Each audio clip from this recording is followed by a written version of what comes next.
Whew.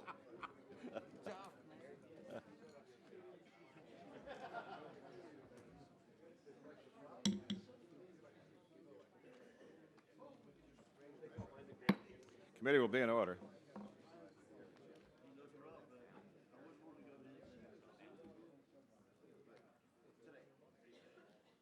Committee will be in order.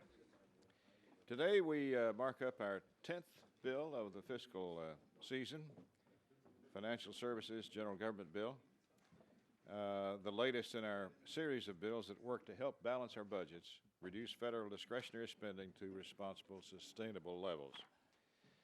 Already since January 11, you have led the way to cut discretionary spending by more than $95 billion. And we're continuing this trend in the bills we've considered so far this year and in this bill before us today. Before turning to the chair of the subcommittee, Ms. Emerson, to introduce the bill, I wanted to point out to you that today is a big day for her in many different ways. As you know, she is one of the main gurus on the softball, women's softball team, which has its big game tonight. Do you want to announce something about that? Thank you, Mr. Chairman. If anyone would like to brave the terrible heat we're going to have tonight at 7:30, the Congressional Women's Softball Team will take on the Bad News Bears, which is the Washington Press Corps women. And we beat them last year, and we hope to have another win tonight. But it's at 7:30 at Watkins Field, 12th and East Street Southeast. There will be lots of water because it's going to be very hot. So we would love everybody to come. Thanks. Well, hardball today, softball tonight. Now to present the bill, Ms. Emerson, Chairman Emerson.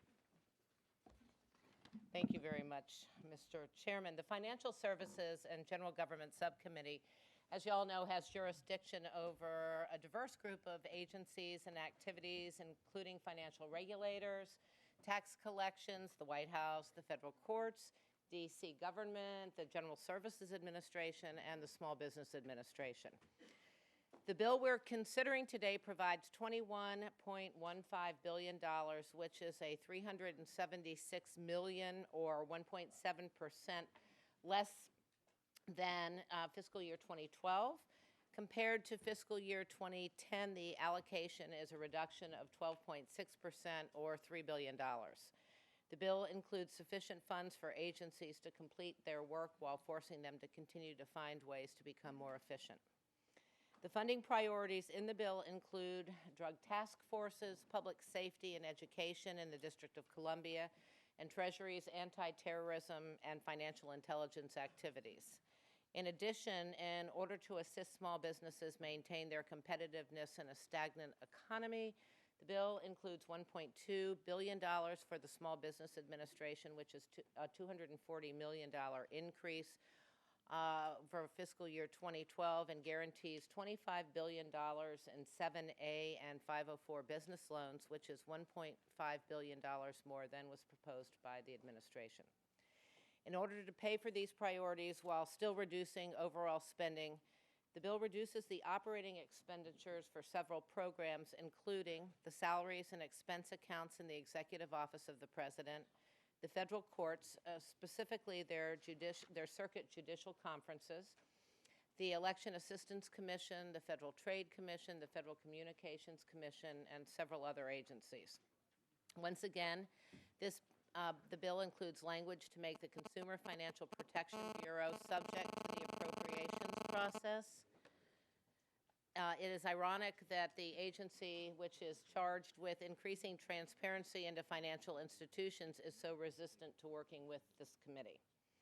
Regarding the General Services Administration, all of you, I am certain, are aware of the conference in Las Vegas, where they use taxpayer funds provided for the operations and maintenance of federal buildings for catered meals and entertainment.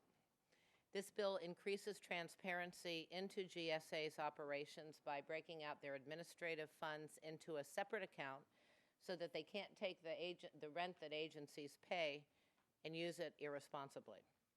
While the actions at the Western Regions Conference are really not reflective of the diligent hard work of so many GSA employees, the scandal has exposed a lack of transparency and vulnerability for abuse in the Federal Buildings Fund. The administration will say that this bill does not meet the resource needs of the agencies in this bill. However, the administration's request for this bill is out of touch with our nation's financial situation. When you take into account the proposed cap adjustments included in the President's budget request, he is recommending an increase of over 9% more than fiscal year 2012 for our subcommittee. And as such, that request would expand the size, reach, and cost of government.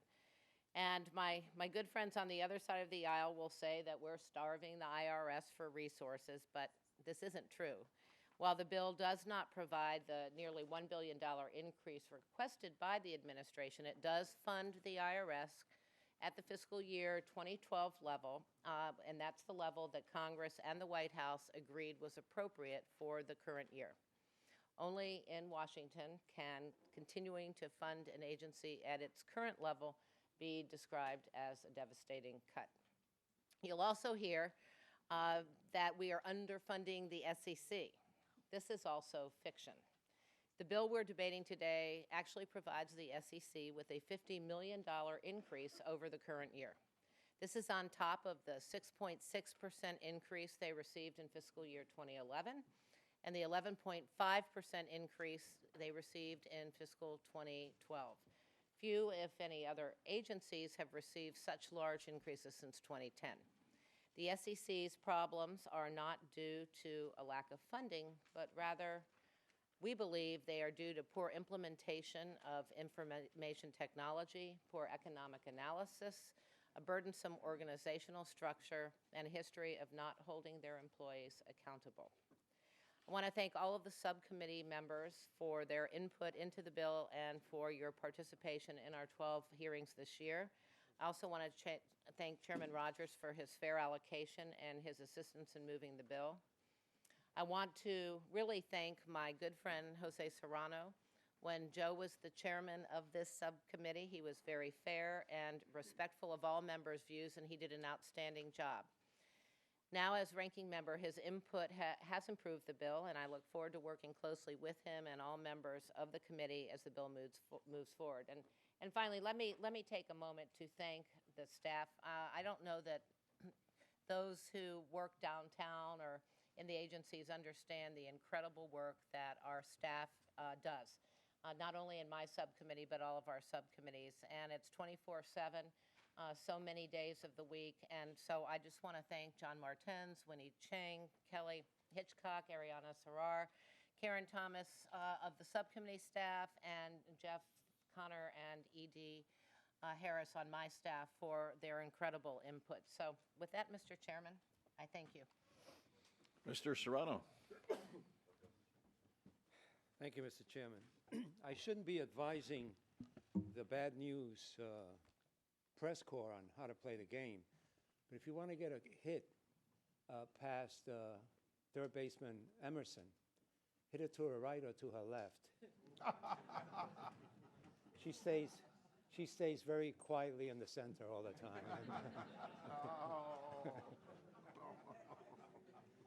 You know, where I come from, that's a compliment.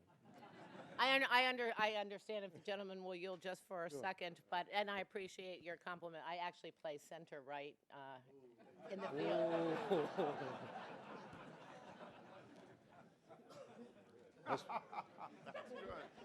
As we say in Spanish, so there, Serrano.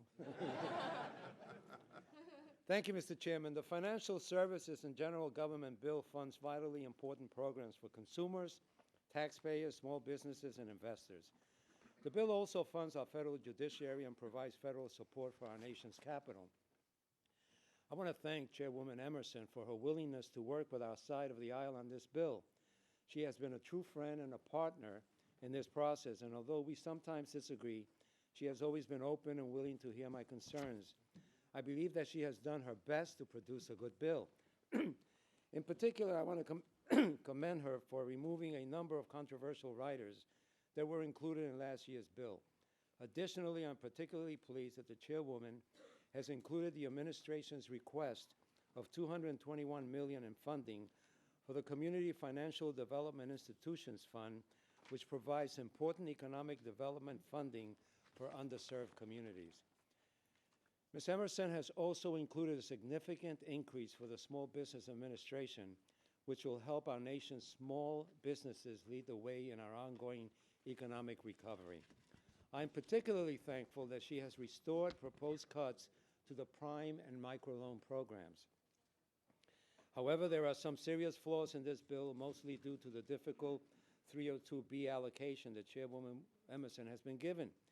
Because of leadership's decision not to abide by the $1.047 trillion discretionary funding level that was agreed to in the Budget Control Act, this subcommittee's 302B allocation is $376 million less than in FY 2012. Even more troubling is the allocation is more than $1.8 billion less than the level our counterparts in the Senate received. As a result, there are numerous programs that are not adequately funded in this bill. For instance, the IRS is flat funded at $11.8 billion, which is $944.5 million below the request.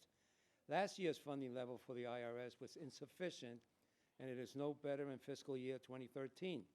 As a result of the identical funding level in today's bill, FY 2012, the IRS was unable to collect more than $4 billion owed to the government and was forced to cut more than 5,000 staff.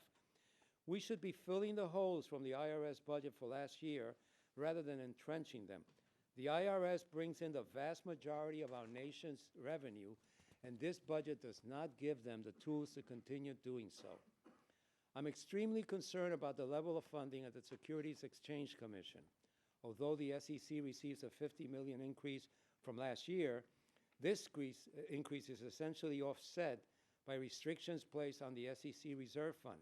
Moreover, this level of funding is nearly $200 million below the administration's request.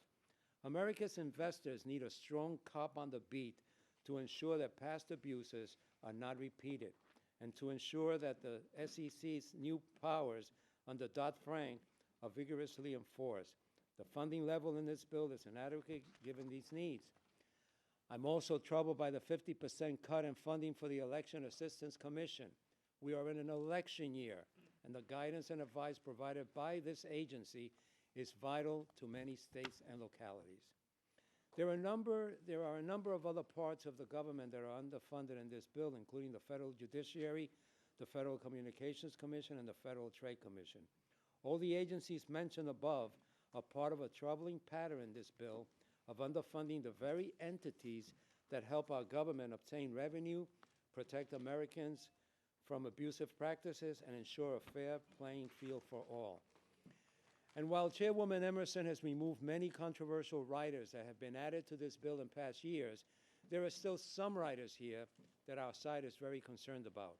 First and foremost, this bill continues a ban on the District of Columbia from being able to use its own funds to pay for abortions. No other locality in the nation has such intrusive interference from Congress. Additionally, in subcommittee, we had a vigorous debate over a rider that prevents the FCC from implementing its recently announced rule requiring the posting of political file information online. I had intended to offer an amendment on this provision to remove it, but I understand that something may happen in committee today that will take care of that issue. I strongly suspect that by the end of this process, we will end up with a much higher funding level for this bill than what we're looking at today, and that many of the most troubling issues in this bill will be resolved. However, under the current funding levels in the bill, several agencies will be unable to perform the basic functions that the American people expect of them. Before concluding, I do want once again to thank both the majority and minority subcommittee staff, as well as my personal staff, for all of their hard work on this bill. The majority has received a lot of input from our side and has been very considerate of our views. And to reiterate what Joanne said, we disagree, but our relationship is special. I have the most respect and admiration and love for her. And I must tell you, she put together this bill while mourning the loss of Albert Pujols from the St. Louis Cardinals, which I know has not been easy for her. And so I commend her on her work. Thank you, Mr. Chairman. Well, thank both of you for your work on this bill, which provides just over $21 billion for its agencies, trimming $376 million from last year's level and $2 billion from what the president asked. Adjusted for inflation, the bill is virtually equal to the fiscal year 2008 level, which is a remarkable achievement. We're able to do good things in this bill with this funding, including supporting anti-terrorism efforts and financial intelligence activities and fighting international crime and narcotics trafficking. The bill prioritizes American business and job creation, boosting resources for American entrepreneurs and small businesses through the Small Business Administration, which gets a $240 million increase. Limited increases were made to agencies like the SEC, as well as many programs like Consumer Product Safety Commission, IRS, were held at the same funding level as last year. We also shepherded funding for scholarships for D.C. students to attend private schools through the SOAR program. But this bill also cuts spending for several programs and agencies that simply do not need continued high levels of funding, or that have demonstrated poor judgment and excessive irresponsible spending habits. Out of respect for taxpayers and our already in short supply of Treasury, this bill addresses these issues. The bill directs funding where it will do our citizens the most good and aims to eliminate gross mismanagement of public funds, like the GSA boondoggle in Las Vegas. To this end, we've implemented more stringent oversight and stronger restrictions on spending, and have eliminated or cut funding for unproven, unnecessary, or ineffective programs. We've not provided funding for any of the requested increases to implement Obamacare, and prohibited the transfer of funds between HHS and the IRS to do the same. Furthermore, we've increased oversight and transparency to ensure agencies are accountable to the public and to the Congress and spend their resources in a responsible manner.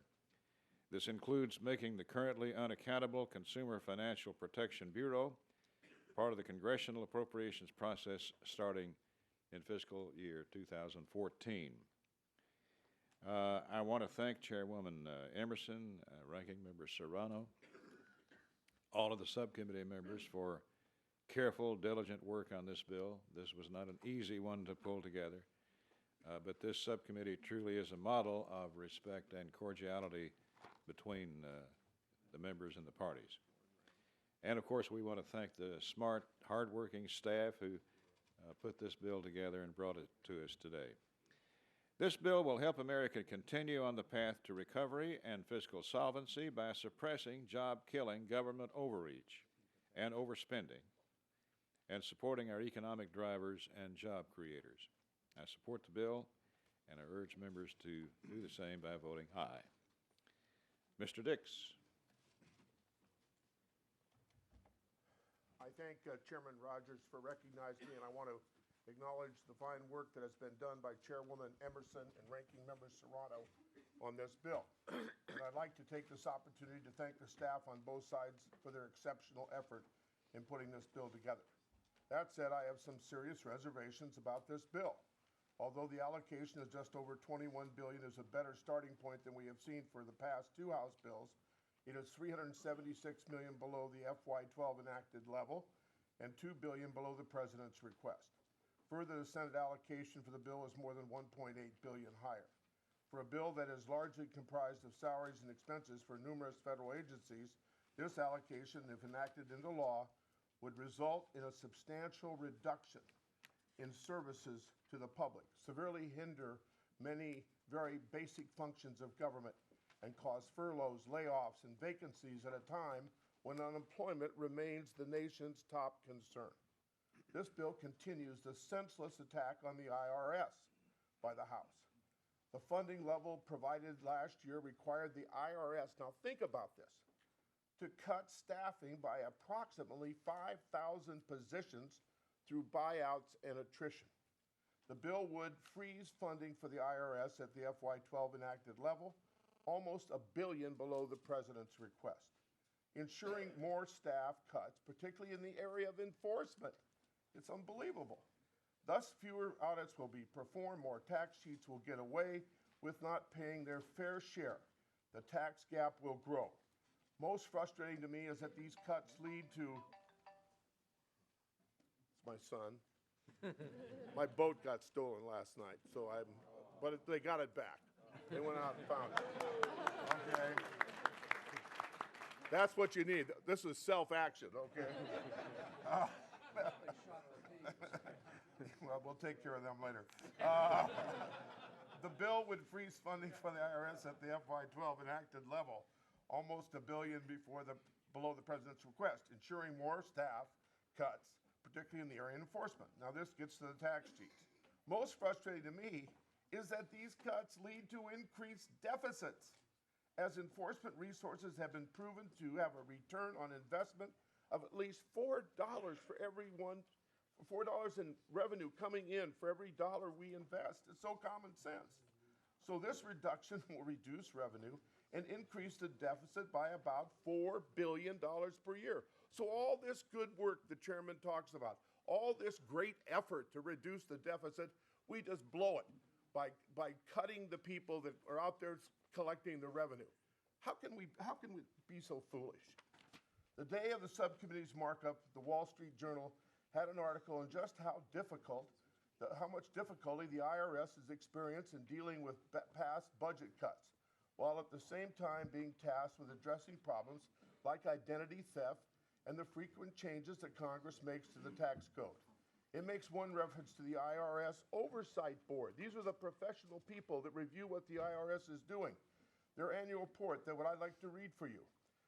Quote, IRS resources continue to be stretched thin, and the current trend of decreased resources coupled with increased complexity exacerbates the problem. The board cannot predict that a breaking point will occur, but a continuation of current trends increases the risk that the IRS will experience serious problems in the future. I hope my colleagues will consider this point as they review the bill. The bill underfunds the Security and Exchange Commission, part of the majority strategy to undermine the implementation of the Dodd-Frank Act. The allocation for the SEC is $195 million below the president's request, providing a small increase specifically for technology improvement. Funding the SEC at this level prevents the hiring of the staff needed to finalize the remaining Dodd-Frank rules and regulations.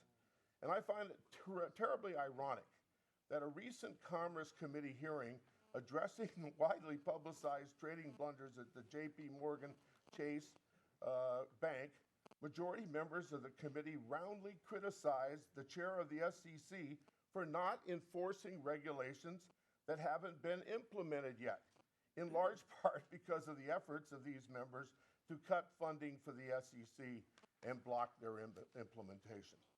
I hope my colleagues will consider not meeting the president's request for the SEC and will reconsider not meeting the president's request for the SEC and other agencies tasked with the implementation of implementing the Dodd-Frank Act. If the J.P. Morgan Chase case has taught us anything, it is that the nation's financial sector continues to make very risky decisions with the life savings our constituents, decisions that should be overseen by federal regulators with the tools they need to do their job. The bill also proposes a politically motivated 10% cut to the Office of Management and Budget. The cut would severely impact OMB's ability to carry out its responsibilities to ensure the sound use of taxpayer dollars and to fulfill its statutory duties as required by Congress over the years. Last, I want to note my very serious concern about the proposed $209 million cut from the president's request for the judiciary. The judiciary has reduced staffing by 1,200 employees in the past year to deal with reduced budgets, and further cuts will force the federal courts to cut several hundred more jobs and to stop payments to attorneys who represent indigent criminal defendants. These layoffs will include probation officers and pretrial staff. Therefore, there will be fewer probation officers to monitor sex offenders and felons, perform law enforcement duties, and protect the general public. These cuts also will cause further delay in court dockets around the country. For many Americans, the ability to access the courts is the only way they can access justice. And I worry that the funding level in the bill will only hinder that access. I know that our side has a number of improvements, a number of amendments that we intend to offer today to improve the bill. I intend to offer one that will fix the problems I've outlined here, and my colleagues intend to offer amendments that will address some of the most egregious legislative provisions attached by the majority. I believe adopting these would go a long way toward gaining bipartisan support for this bill. And as was mentioned about the FCC, and I am delighted to hear that the chair has an amendment to correct the problem that we pointed out in the subcommittee markup. But the one thing I heard both her say and Chairman Rogers, who I have the greatest respect for, is transparency. When we did earmarks, we put them on, we made them transparent. That's what the American people want. That's what the Republican caucus wanted. That's what Mr. Flake wanted. He wanted us put these things out there on the record so the American people can see it. And so I hope that we can do the same thing with the FCC. Transparency. They want to put it on the record instead of having somebody's locker in some office in some media place at some TV station. Put it on the record. And that's what apparently we're going to do. And if that is the case, I will be very supportive of that initiative. I yield back. So other than that, the ranking member thinks it's a wonderful bill, huh? Oh, by the way. It has prospect. We can work on it. Yeah. By the way, the next time I borrow your vote, would you mind keeping the fuel tank a bit more full? Unfortunately, it was full. Is there general discussion? Mr. Chairman? Chairman Friedlinghausen. I'd like to give a shout out to the chairwoman and the committee for putting in the District of Columbia Opportunity Scholarship Program. There's $20 million in there. We started that program about 8 years ago. We're sort of off and on, but 1,700 students participate in that program. There's a long waiting list. The average income for the families who send their children to these public or private and parochial schools is about $23,000 a year. I want to thank you for doing that. I'd also note, and with some pleasure, that the administration, which had historically been against this program, has reversed its stance. So I think you should be proud of putting this in, and it gives an opportunity for a lot of these families and children to have a hand up. I yield back. Thank you. Further general discussion, Mr. Honda. Thank you, Mr. Chairman. Let me also add a shout out also. I just want to express my gratitude to Chairwoman Emerson and Ranking Member Serrano, as well as their staffs, for sustaining and funding of a program of particular importance to me. It's called the Volunteer Income Tax Assistance Matching Program. The VITA program, quite simply, provides assistance to working families across this country so that they can file their taxes correctly. And although Congress has acted in the past to create a variety of tax provisions that help people in need, many folks are simply unaware of the benefits available to them. But because of VITA, last year, millions of families received nearly $1 billion in tax credits. For many, this is the difference between putting food on the table, putting gas in their car, making rent, buying school supplies and things like that. From the earned income tax credit to the child tax credit, many benefits in between, we just need to know and do more to ensure that this assistance is actually reaching the intended recipients. And rather than reinventing the wheel, VITA helps guarantee that some of our most useful poverty-reducing programs actually work as they should. While we all may disagree about the appropriate size of government and the programs it administers, I think we can all agree that our existing program should work much better. And that's exactly what VITA does. Increase the effectiveness and influence of the EITC, the CTC, the American Opportunity Tax Credit, and many others. And throughout the histories, these credits have received bipartisan support, and I'm happy to see similar support from both sides of the aisle for VITA in this bill. So I encourage my colleagues to continue to support the allocation in this bill and to work with me on my standalone legislation that would authorize and improve VITA's matching grant programs. And Mr. Chairman, I just want to extend my thanks on behalf of all the families that were helped in my district. And they really did match. They were able to meet their families' obligations because of the increase in funding through this program. So thank you very much. Are there further discussions? General, if not, are there amendments? Chairman Emerson. Chairman, I have an amendment at the desk. Clerk will read. Amendment offered That's by unanimous. Mrs. Emerson Without objection, in the bill. reading is dispensed with. Thank you, Mr. Chairman. First of all, before I begin, I so apologize that I forgot to thank Joe's subcommittee staff person, Laura Hogshead, for the tremendous work she does, and she's a great partner with our staff, and Matt Phillip and George from Joe's staff. And, you know, we did get Carlos Beltran, so almost makes up for Albert, Joe. All right, I have an amendment at the desk, and this manager's amendment includes a handful of non-controversial items that have been agreed to by the minority. There are technical corrections regarding the Federal Buildings Fund. There is also some additional report language requested by members on both sides of the aisle regarding virtual employees at the General Services Administration, enforcement of sanctions against Sudan, mortgage fraud report from the Securities and Exchange Commission, FCC regulatory fees, and money transfer scams. I ask that all members support this bipartisan amendment.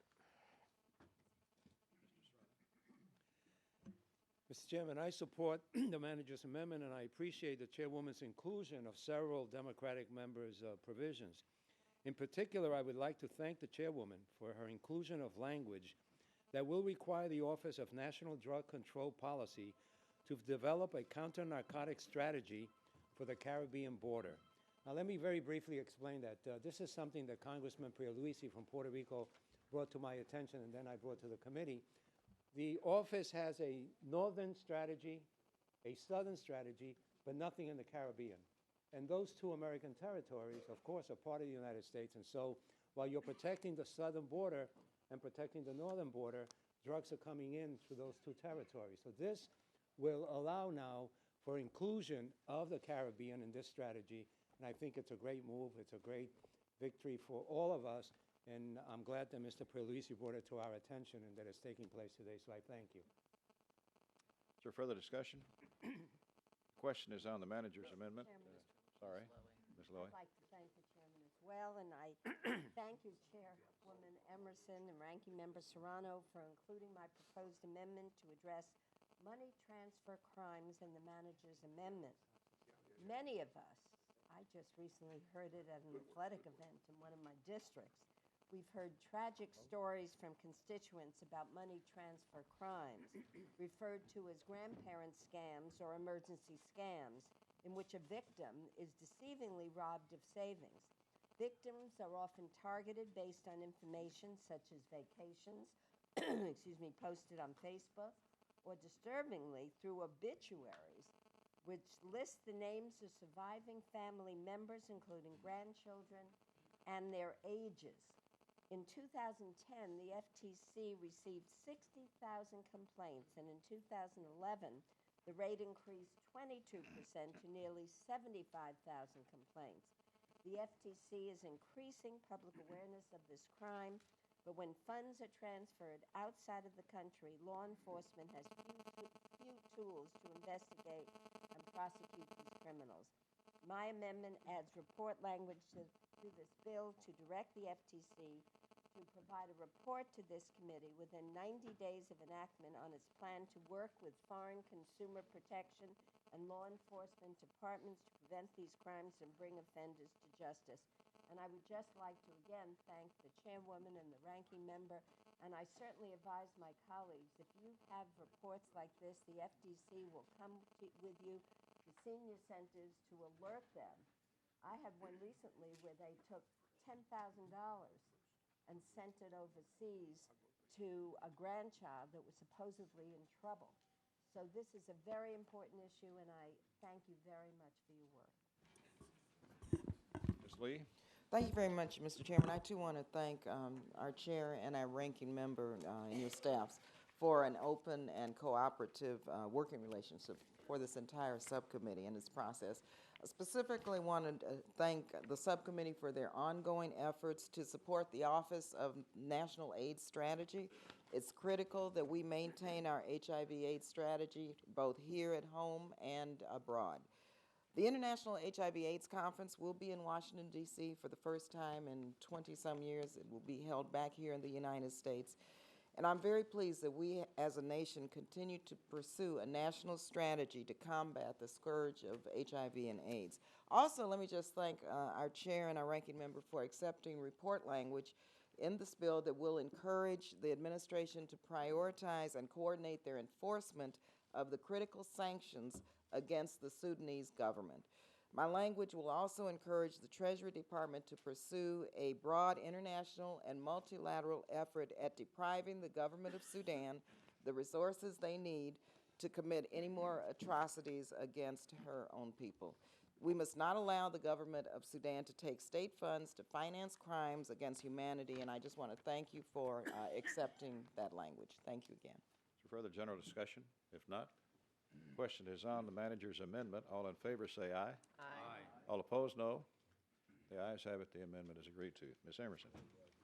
Mr. Chairman, I have an amendment at the desk. Clerk will report. Ask unanimous consent. Amendment offered Without by objection, Mrs. the reading Emerson. is dispensed with. Thank you, Mr. Chairman. After our discussion in subcommittee markup, I have spent a lot of time thinking about the issues surrounding the broadcaster political file, and if I had known in advance how important this was to my good friend Joe Serrano, I think he knows I would have worked with him before the subcommittee markup. And as ranking member Serrano knows, I am very eager to work with him on any issues between us in this bill, and while we don't always agree, we have a great working relationship.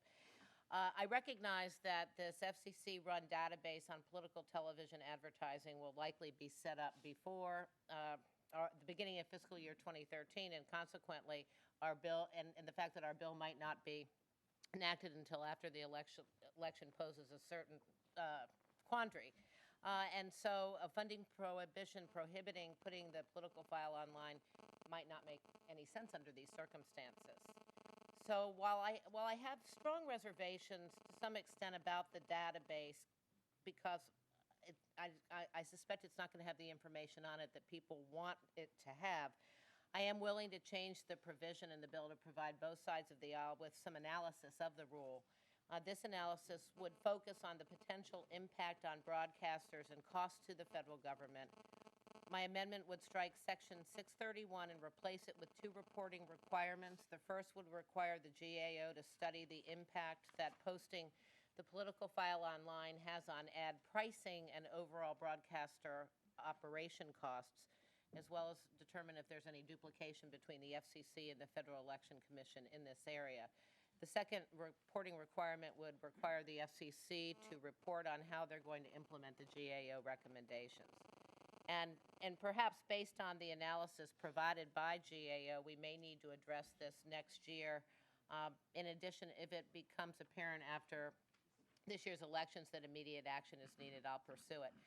I guess the reason that we got involved in this in the first place is because I find it somewhat perplexing that the FCC is getting mixed up in federal election disclosure matters and placing the burden on private broadcasters, particularly the mom and pop sides, the smaller broadcasters that represent areas like in rural America where I live. I personally wish the Commission would continue its work to expand access to broadband and spectrum in order to help the economy. But nonetheless, I hope with this analysis we can get the FCC back on track. I think this is a prudent amendment that simply asks for a GAO report on the issue, and I would urge a yes vote. Does anyone wish to be heard on the matter? Mr. Serrano. Thank you, Mr. Chairman. I want to congratulate the chairwoman on this provision, or striking that provision. We accept the amendment and support it. It was a vigorous debate, but I think the debate is one not where anyone scored a victory, but rather where we both realized that this was not the way to go and that the new way that she has proposed is the way to go. As a continuing olive branch, let me say as an aside also that I join her in asking the FCC to continue to devote more time to expanding broadband through all of our communities and territories in this country, which is a shortcoming. But striking this provision is a good move. This is the proper way to go. There are issues about when this would take place, before the election, after the election. But at any time that you say to the public, you can get information on how our elections are being conducted, who's paying for them, what kind of money is being spent, that's a good thing. It's good for us. It's good for democracy. So this is a good move, and I congratulate you for it. Mr. Dix? I, too, want to congratulate the gentlewoman for her amendment. Just a little bit of brief history. In April, the Federal Communication Commission voted on a bipartisan basis to require television broadcasters to post their public files online immediately, compel the largest broadcasters to put their political files online in the coming months, and demand all political files be online by 2014. And I am somewhat chagrined by the notion that it was our responsibility to bring up this concern, but we did bring it up, and I'm pleased with the result. So I do think that one thing we have learned in public campaign financing is it started back with political action committee money, and everybody had to put these things online so the American people can see it. And I just think there was a concern by the public and by our side that there was an unwillingness to let this information be out in the public domain. And I'm glad that we've got it corrected, and we look forward to working with the chair on the floor to defend this new provision. Thank you. Chair recognizes himself. This episode represents what I would like to think the committee had ought to operate. There was a vigorous debate in the subcommittee on this issue. And as the chairwoman has said, she was not aware of the intense interest by others on the subcommittee until that debate took place. So it was a vigorous subcommittee debate, the way it ought to be. In the meantime, since the subcommittee markup and now, there's been good discussions between the parties and the subcommittee members, and I think come up with a sensible and reasonable short-term solution to this question. So it's the way the committee ought to operate. I want to commend all the subcommittee members and the chairwoman and the ranking member for a good practice here. So I support the amendment. Is there further discussion? If not, the question is on the Emerson amendment. All in favor say aye. Aye. All opposed, no. The ayes have it and is agreed to. Mr. Serrano. Thank you, Mr. Chairman. I have an amendment at the desk. Clerk will read. Amendment offered by Mr. Serrano, Without page objection, the 88. reading is dispensed with. Thank you, Mr. Chairman. The bill currently provides $195 million less for the SEC than what the administration has asked for in 2013. At the proposed funding level, the SEC will be unable to hire any new employees to help protect investors or to fully implement all of the rules and responsibilities required by Dodd-Frank. Our nation is still feeling the effects of the complex financial schemes that led to the 2008 financial meltdown. The reforms in Dodd-Frank will help prevent future problems, but the SEC needs adequate funding to enforce them. The need for additional funds is urgent. We have all heard of the massive losses recently reported by J.P. Morgan Chase. Many financial firms spend more on their IT budgets than the SEC spends on its entire budget. We should be doing everything possible to lower this discrepancy, and it starts with giving the SEC the resources they need to protect American investors and to prevent fraud, abuse, and mismanagement at corporations. My amendment would increase funding for the Securities and Exchange Commission by $195 million, which would fund the SEC at the level requested by the administration. The amendment would also remove restrictions on $50 million in the bill that are limited to IT investments. According to CBO, none of these changes have any impact on the 302B allocation. We need a strong cop on the beat to prevent past abuses from being repeated.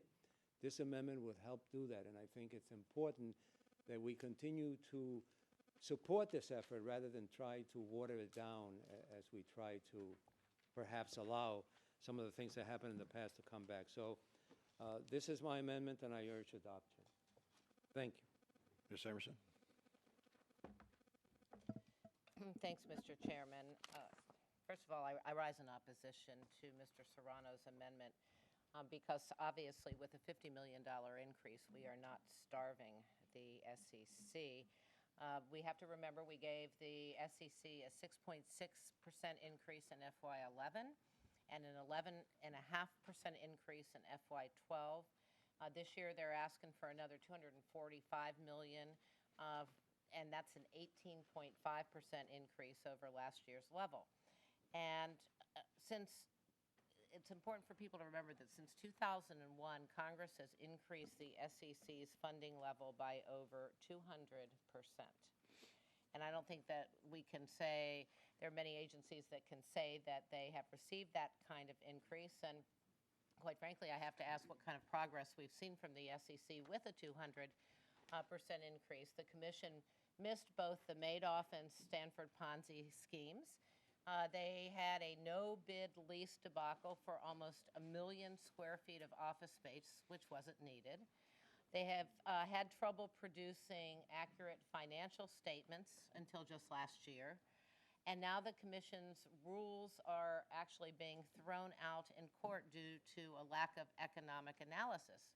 Now, this isn't a lack of economists at the SEC, but they're not being asked to do the jobs that they should be doing. So the Commission really does need to get back on track and show us more real progress before we give them hundreds of millions of dollars more. And I want to say, too, that since I've been chair, we have consistently supported the SEC's information technology funding. And quite frankly, the reason they didn't find Madoff quickly was because each one of their databases is stovepiped so that if you just plug in Madoff's name, for example, and you're a fairly junior staffer and you're looking for a common thread, unless you know to go to each one of these multiple databases, it is very easy to miss some kind of a scheme going on like that, particularly one that wrought so much tragedy on others. And so I really don't believe that we should be throwing money at the SEC at this time. With the 11.5% increase we gave them last year, they have plenty of extra money to hire very good people, which they have been doing, and they are not starved for resources. We can't buy a better regulator. They've got to fix their problems internally. So I urge a no vote on this amendment. Ms. Capter? Yes, Mr. Chairman and members, I rise in support of the Serrano amendment, and I know that Chair Emerson has done the best job she could do with the allocation. However, I just wanted to point out to the members, and I will place on the record an article from Bloomberg, May 22nd, that what's actually going on, there are about 3 dozen lawyers over at the SEC that have been taking cases to court, and the amount of litigations increased about 50% with merely 3 dozen attorneys. What's going on, as this story confirms, is there are prolonged court battles, courtroom battles that are ensuing because of the seriousness and complexity of these cases. And we're up against, to try to get some justice for the American people, against the most powerful economic institutions in the world, and delay actually favors those who have likely done wrong. Many of these cases go on for years and years. We can't behave as though it's a business as usual. It was business in a very atypical way that brought our country to the edge of economic disaster, and for so many, it has been a total disaster. Just one case can drag out. One in particular, I won't mention the name here, SEC's been involved in a lawsuit since 2010, and it continues to drag on. Now, Mr. Serrano's proposal merely would bring the current bill up to the level of the president's request, which is $195 million additional dollars. But think about the dollars that are recouped. If one looks at what's going on at the FBI, the average investigator there brings back 50 times more than the job actually pays. Most of these government employees earn maybe $100,000 a year. They can go out through the revolving door and go to work for one of these big Wall Street banks for so much more. So we really need to have the best talent, and we really need to hold them accountable. So what if the SEC is investigating 50 cases? We need to investigate 500, and to bring fines and to make sure that those who've done wrong and harmed the American people are brought to justice. So the SEC has been increasing in terms of the numbers of lawsuits that have been filed and have been prosecuted, but actually in terms of the need that's out there, I think at a minimum, I don't even think $195 million is enough, and I think that the SEC ought to be able to take its fines in-house and not just put them in the general fund when they do recoup them. They could hire many more agents, they could hire many more attorneys to help us enforce the law. So I rise in strong support of the Serrano Amendment and ask unanimous consent to place these news articles in the record. Is there further discussion? Hearing none. The question is on the Serrano, I'm sorry, the gentleman is recognized for 1 minute to close. Thank you, Mr. Chairman.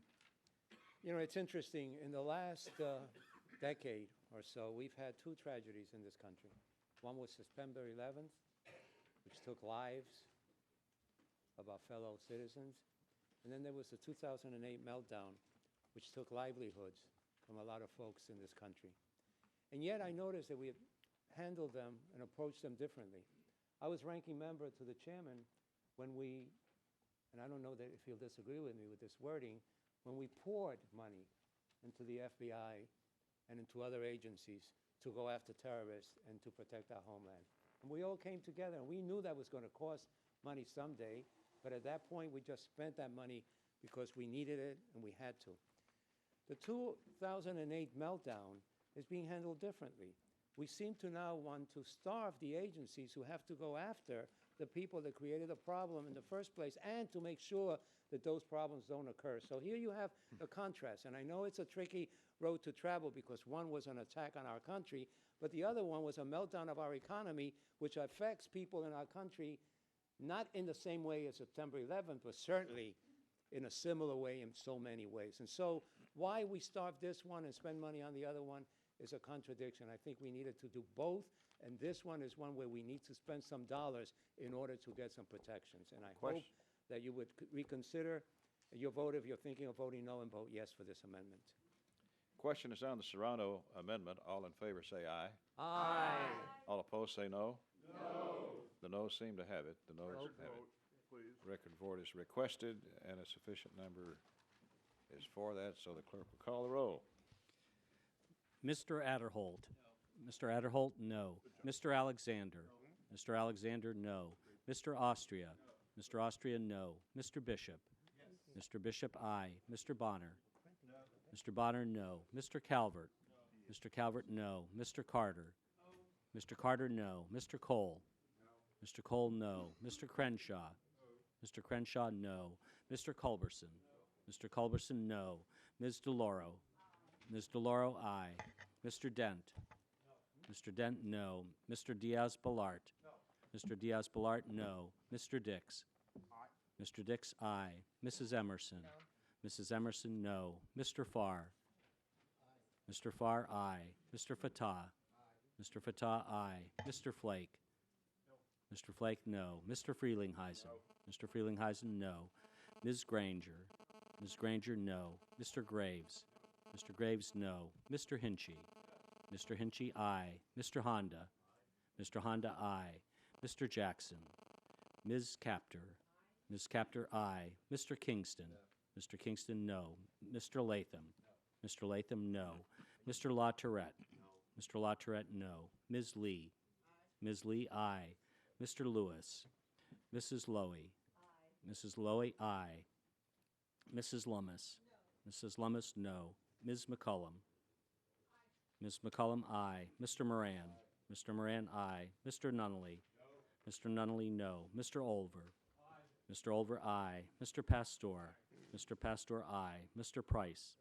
Mr. Price, aye. Mr. Reberg. Mr. Reberg, no. Mr. Rogers. Mr. Rogers, no. Mr. Rothman. Mr. Rothman, aye. Ms. Roybal Allard. Ms. Roybal Allard, aye. Mr. Schiff. Mr. Schiff, aye. Mr. Serrano. Aye. Mr. Serrano, aye. Mr. Simpson. Mr. Simpson, no. Mr. Visklosky. Mr. Visklosky, aye. Mr. Wolf. Mr. Wolf, no. Mr. Womack. Mr. Womack, no. Mr. Yoder. Mr. Yoder, no. Mr. Young. Mr. Young, no. Are there members who wish to be recorded or change their vote? Clerk will tally.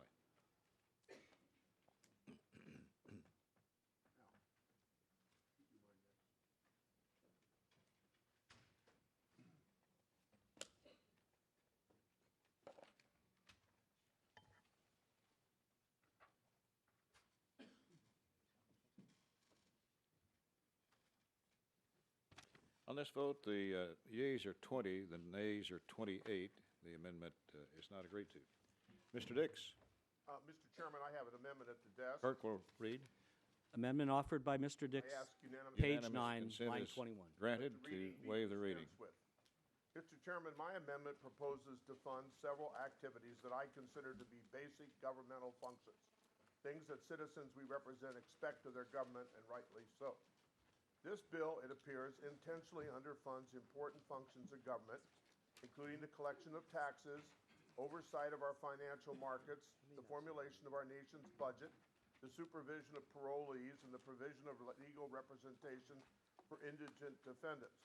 By cutting or freezing the budgets of the IRS, the judiciary, OMB, and the SEC, the majority is ensuring that government will function below the level its citizens should expect. That is unacceptable in my judgment. My amendment would bring these funding levels back to the President's request and ensure the agencies will have the appropriate level of resources they need to carry out vital resources and services for the public and the nation. Freezing the IRS budget, as I've mentioned earlier, at last year's level is not responsible. In my judgment, especially when the IRS is taking on identity theft issues and attempting to bring accountability to companies whose profits are parked in foreign countries to avoid taxation. Furthermore, the level will ensure that only 61% of phone calls to the IRS requesting assistance from taxpayers will be answered in a timely manner during next year's filing season. Our constituents will be justifiably outraged by such a reduction in service, and it will have an obvious effect on voluntary compliance with the tax code. But the most serious impact of freezing the IRS budget is that it moves us in completely the wrong direction on deficit reduction. This is the only place where the majority's cut and grow mantra actually works. You cut the IRS and you grow the deficit. Fewer enforcement agents and lesser taxpayer assistance means less money coming into the Treasury. In fact, the proposed level of funding for the IRS ensures that the country's deficit will increase by $4 billion directly because of this action. I should note the amendment is not offset, my amendment. However, the $4 billion that we would realize through increasing the IRS's budget for personnel will more than pay for the increases I'm proposing today. My amendment this is kind of like the dynamic scoring that Mr. Ryan talks about. My amendment would more than pay for itself by increasing revenue and reducing the deficit. The amendment also proposed to restore funding for the Office of Management and Budget, the entity that prepares the budgets for the President and works to improve management across the executive branch. We will not all agree with OMB at all the time, but the proposed reduction in the bill would require the firing of 90 employees. These would largely be career staff who serve under every administration, Democrat or Republican. And initiatives such as Do Not Pay effort, this is to criminal groups, the contractors that should be disbarred, the streamlining of IT systems, and regulatory review would cease to yield savings for the American taxpayer. In terms of the judiciary, the cut speaks to the heart of our legal system and to public safety. The cuts would require reduction in force of 400 employees on top of the 1,200 employees that the judiciary had already lost in the last 2 years. This means that there will be fewer probation officers to supervise parolees. The cut to defender services means that attorneys representing indigent clients will not be paid in a timely manner, which will have a very negative effect on ensuring that our constituents' constitutional rights to meet competent legal counsel is met. Finally, my amendment would meet the President's request for funding the SEC so that it will be able to continue implementing the reforms that Congress passed in the Dodd-Frank Act. We have seen with the recent multi-billion-dollar losses at J.P. Morgan what will happen if we allow the majority to continue to slow roll the reform effort. Our financial regulators need the resources to implement these reforms. We are putting our economic recovery at risk by stonewalling them. I believe that these are the common sense restorations to the budget for basic governmental functions paid for by catching tax cheats and closing the tax gap. I urge my colleagues to support the amendment. Chairwoman Emerson. Thank you, Mr. Chairman. I rise in opposition to the amendment. The amendment will increase discretionary spending in the bill by more than $1.1 billion, which exceeds the subcommittee's allocation. And obviously, if adopted, this amendment would kill the bill. I oppose this amendment not just because it would cause us to exceed our allocation, but really because it's the wrong policy. I can't look myself in the mirror in the morning and say that we're going to solve all of our country's problems by growing the size and reach of government. I couldn't do that, and I think throwing another $1 billion at the agencies in this bill will not do very much, if anything, to help create private sector jobs or reduce our $16 trillion deficit. Regarding the IRS, let me first talk about that. Our bill provides for more than $12 billion for the IRS, for more than 90,000 employees to administer the tax code, and I ask how possibly we would need more people to do that. The bill provides the same level of funding, as I said earlier, for the IRS as they received in fiscal year 12. The same level that all of us agreed to, or most of us agreed to in the 2012 omnibus, and somehow only in Washington can funding an agency at a level that's equal to what we spent last year equal a cut. And let me address for just a moment my friend Mr. Dix's contention about the relationship between IRS spending, how much we fund them for, and revenues. Even the commissioner of the IRS will tell you it's really the tax code that complicates things. And the fact is, you've got business cycles, you've got changes in tax law, inflation, you've got bracket creep, you've got population, and numerous other variables have an impact on revenue collection as opposed to the IRS's budget. I'm going to submit for the record a chart that will show the ranking member of the full committee that we can't, the deficit isn't going to be eliminated by hiring thousands of additional IRS staff. Now, regarding the SEC, as I said just a few minutes ago, in response to Mr. Serrano's amendment, that we are not starving them for resources. We provide them with $50 million extra this year over the current year, and this is on top of the 6.6% increase they received in 11, the 11.5% increase they received in 12, and no agencies, or very few, have ever received such a large increase since 2010. And I reiterate that I don't believe the SEC's problems are due to a lack of funding. Now, let's talk for a moment about the judiciary. The bill only asks them to make a reduction from the current year of less than 0.5%. Now, given the fact that in today's Washington Post, there's a very nice article on page A17 saying the judges find Hawaii appealing. Nice little trip or conference, I might say, that the judiciary is having, the Ninth Circuit is having in Maui, and I submit this for the record as well. And somehow, I think that if they can go to Maui and have a very nice conference with, that's going to cost over $1.1 million, then surely they can make a reduction or live with a reduction of less than 0.5%. And then finally, with regard to the Office of Management and Budget, I'm actually surprised that, that Ranking Member Dix is such a big fan of theirs. I guess I just believe that leaders of any organization going through financial struggles should share in the pain, and OMB's only been reduced a few percentage points over the past few years, far fewer or far less in reductions than any of our offices here on Capitol Hill have absorbed. So I object to the amendment because it provides agencies with funding above their requirements, and if adopted, would cause our bill to exceed our 302B allocation, and urge a no vote.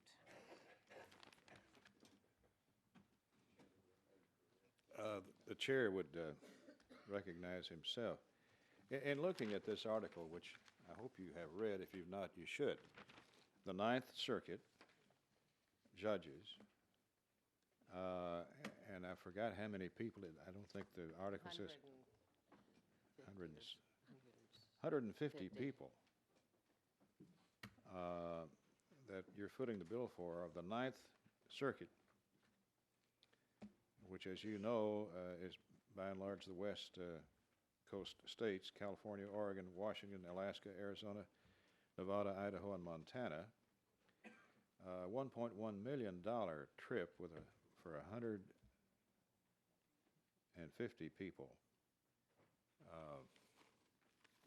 It's outrageous. Who seeks recognition? Mr. Serrano. Mr. Chairman, very briefly, I support Mr. Dick's amendment, and I think it's important to note that in many ways he's a man ahead of his time, because this amendment in many ways is the first step as to what the negotiations with the Senate will look like in the first place. What? The Senate has a higher allocation than we do. They see things a little differently on some of these agencies than what this committee does.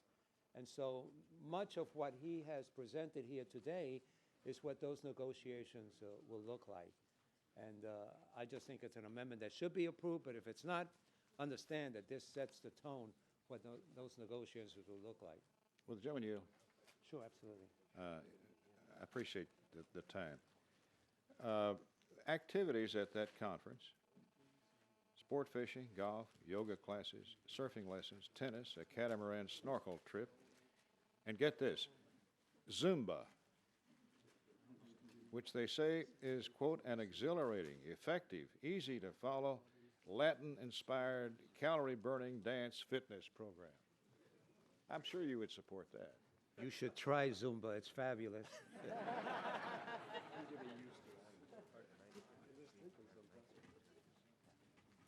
Is there further discussion? Mr. Dix? Bottom line here, gentlemen and ladies, enforcement agents produce a 4-to-1 return, $4 brought in for every dollar spent. In this bill, we're cutting enforcement by $402 million. In enforcement. And we have the record shows that for every dollar we invest in enforcement, we get $4 back. That's $1.6 billion. And last year they had to lay off 5,000 people because of what we did in this budget. And there is a thing called the tax gap, which is approximately, this is the amount of money that is not being paid that should be paid. The tax gap today is $456 billion. You don't get that money if you don't have the enforcement agents to go out after it. There are people, I wish Mr. Flake would get as stirred up about these kind of numbers as he does over a couple bucks here and there. I mean, these are real numbers. Anyway, the bottom line is, and I have great respect for the gentleman from Arizona, but this is where the real money is, guys. And if we don't put up the money for enforcement, we're going to lose a lot of money in revenue. And so all this efforts to cut all this stuff is going to go up in smoke because the deficit's going to get worse because of these actions. So you can't just hide this. You got to look the facts and be at least honest about it. With the gentleman yield, Yes. on getting people to pay taxes, I've got an idea. In the CQ today, there's a picture that if we could just send this picture out with a headline saying, "Just write the check," we would get all the money you would want. That's it. Huh? We'd make them pay. Simpson. We could do a double team, Simpson. We could bring in billions. Anyway, that's why we're concerned. I do have to question my own judgment about the IRS. Will the gentleman yield? Not about the IRS, but the OMB. Oh. We had to do it. Would the gentleman yield just for a second? Yes, I yield. I just want to make a clarification. The IRS did not fire any of those 5,000 people. 4,000 people retired and 1,000 were bought out. But they have 5,000 less people to do enforcement. But they've also closed 43 offices. Well, and that hurts the American taxpayer. I mean, why are we doing this if we're out there to collect this money? But the gentleman will yield. If you look at the chart I sent you, you'll see there is not a causal relationship among. That's not what the commissioner. But the commissioner last year said, or you said, that we got $7 back for every dollar, and this year it's gone down to $4. Well, we're trying to keep the numbers as honest as we can. It's still a hell of a lot of money. Time has expired. All in favor of the Dix Amendment will say aye. Aye. All opposed will say no. No. The noes seem to have it. The noes have it, and the amendment is not agreed to. Chairman Wolf. Mr. Chairman, I have an amendment at the desk. Clerk will read. Amendment offered by Mr. Wolf. Insert at the end of Title VI Unanimous the consent is following. requested and granted to waive the reading. What this amendment does, it basically would prohibit high-ranking government officials, including members of Congress, ambassadors, and CIA station chiefs, for lobbying for countries that are countries on the particular concern list, countries such as Burma, China, Eritrea, Iran, North Korea, Saudi Arabia, Sudan, Uzbekistan. There's an article showing that CIA station chiefs, after they leave, will go and work, one for Burma, one for Sudan. This doesn't impact on countries like Norway, England, only countries that are on particular concern. China, you have 25 Catholic bishops under house arrest today. You have hundreds of Protestant pastors under house arrest and in prison. They have plundered Tibet. You've had 31 Buddhist monks and nuns that have set themselves aflame in the last three months. Cyber attacks against us, if you've had the classification briefing by the FBI. Sudan, the gentle lady from California just mentioned Sudan. Bashir is an indicted war criminal, and yet you'll see the article that I passed out. They had retained the CIA station chief. And so this would be only for countries that are on the list. Members of Congress would be prohibited for 10 years. Ambassadors, CIA station chiefs, and high-level officials who have been confirmed by the Senate. We have checked with the authorizers. They have no problem with this. I also spoke to the Intel Committee. You may have seen the report yesterday that Mr. Rogers and Ruppersberger have an investigation with regard to Huawei. And so with that, I just yield back the balance of time. Ms. Emerson. I thank the gentleman for his amendment, and I have no objection. Mr. Serrano.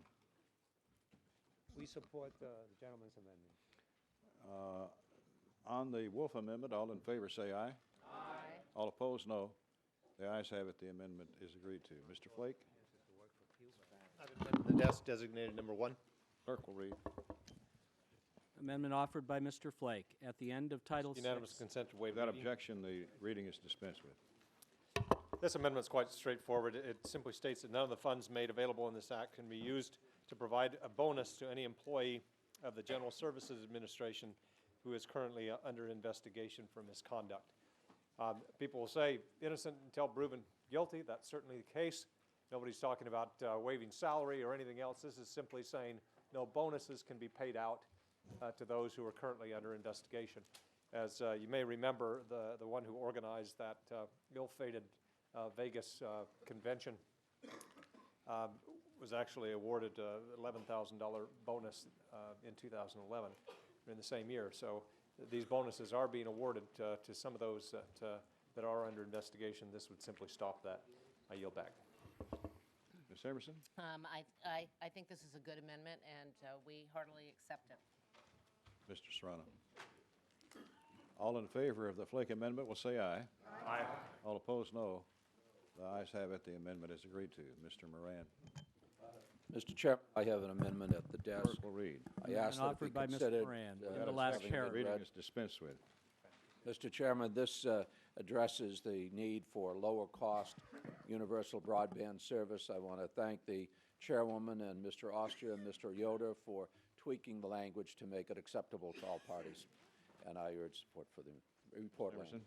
language. I'm willing to accept this amendment. I'm not sure FCC should be reallocating spectrum for this, and I think that it deserves more attention, and we should look at this more in conference, but I certainly am willing to accept the gentleman's amendment. Mr. Serrano? All in favor of the Moran amendment will say aye. Aye. All opposed will say no. Amendment's agreed to. Mr. Nunley? The desk. Clerk will report. Amendment offered by Mr. Nunley. Page 101, beginning on line 11, strike under the Federal Employees Health Benefits Program. Gentleman's recognized. Thank you, Mr. Chairman. This committee's had a long history of a bipartisan agreement of recognizing that taxpayers should not be asked to pay for elective abortions, nor should taxpayers be paying for health plans that are administering elective abortions. Specifically, that's been applied to the federal employees' health benefit plan. Regardless of how an individual may feel about the right to life issue, there's been bipartisan recognition that we ought to restrict payment by taxpayers for these plans. And beginning in the next fiscal year, something was not contemplated when the agreement was put in place, is that we're asking the Office of Personnel Management to begin administering multi-state healthcare exchanges. And so this amendment, if it's adopted, would apply the exact same provisions that are applied to the federal health benefit plans to those multi-state healthcare exchanges, and say that we want to ask taxpayers to pay for administering for abortions on those plans as well. Ms. Emerson? Mr. Chairman, I rise in support of the amendment. I don't believe that any federal tax dollars should be available for abortions, whether for the FEHBP or any other program, and I also don't believe we should be paying OPM employees to negotiate contracts for the multi-state plans under the Affordable Care Act that support abortions. So this amendment makes this clear, and I urge adoption of the amendment. Mr. Serrano? Thank you, Mr. Chairman. I'll be very brief because I know that there are some very eloquent voices that will be speaking on this issue. I'm just a little surprised that this amendment is before us, since I understood that our Republican colleagues are convinced that the Supreme Court is about to throw out the act in its entirety. And if the court somehow fails to deliver, the majority is also pledged to an outright repeal of this program. So I think this is just the kind of amendment that simply wants to continue to make a statement, but the majority party has been clear on how they feel about this act in general, and so I would hope that we would oppose it, wait for the Supreme Court decision, and deal with those issues as they come up. Ms. Lowy? I would just like to say to my friend, when I joined this committee, we prided ourselves on the ability to look beyond partisan squabbling. And while gridlock permeated a number of authorizing committees, appropriators on both sides of the aisle rolled up their sleeves and wrote reasonable, respectable spending bills. So it didn't matter whether you were a liberal from Wisconsin or a conservative from Louisiana. We would set aside our differences on extraneous issues and work towards a shared goal of advancing every single bill. This amendment proves the old adage that there are three parties in Washington, Democrats, Republicans, and appropriators. Unfortunately, even with the close cooperation between the chair and the ranking member, this adage no longer applies. Instead of making a serious effort to responsibly govern, the majority party would use this committee as a platform to continue its war on women's health. Long-standing law already prohibits federal funds from being used to pay for abortion services. I want to repeat that again. Long-standing federal law already prohibits federal funds from being used to pay for abortion services, and the Affordable Care Act went even further by preventing women from purchasing standard insurance coverage and exchanges with one check, and requiring that one of the multi-state plans not offer coverage for abortion services. But apparently these provisions, which were written by anti-choice legislators, are inadequate for the extremists who are hell-bent on denying safe and legal health services to women, even through private insurance plans.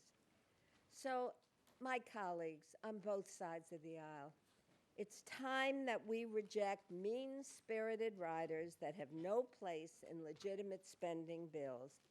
Republicans, unfortunately, have gone out of their way to attack women's health in the State and Foreign Operations, CJS, Homeland Security, and now the Financial Services Bill.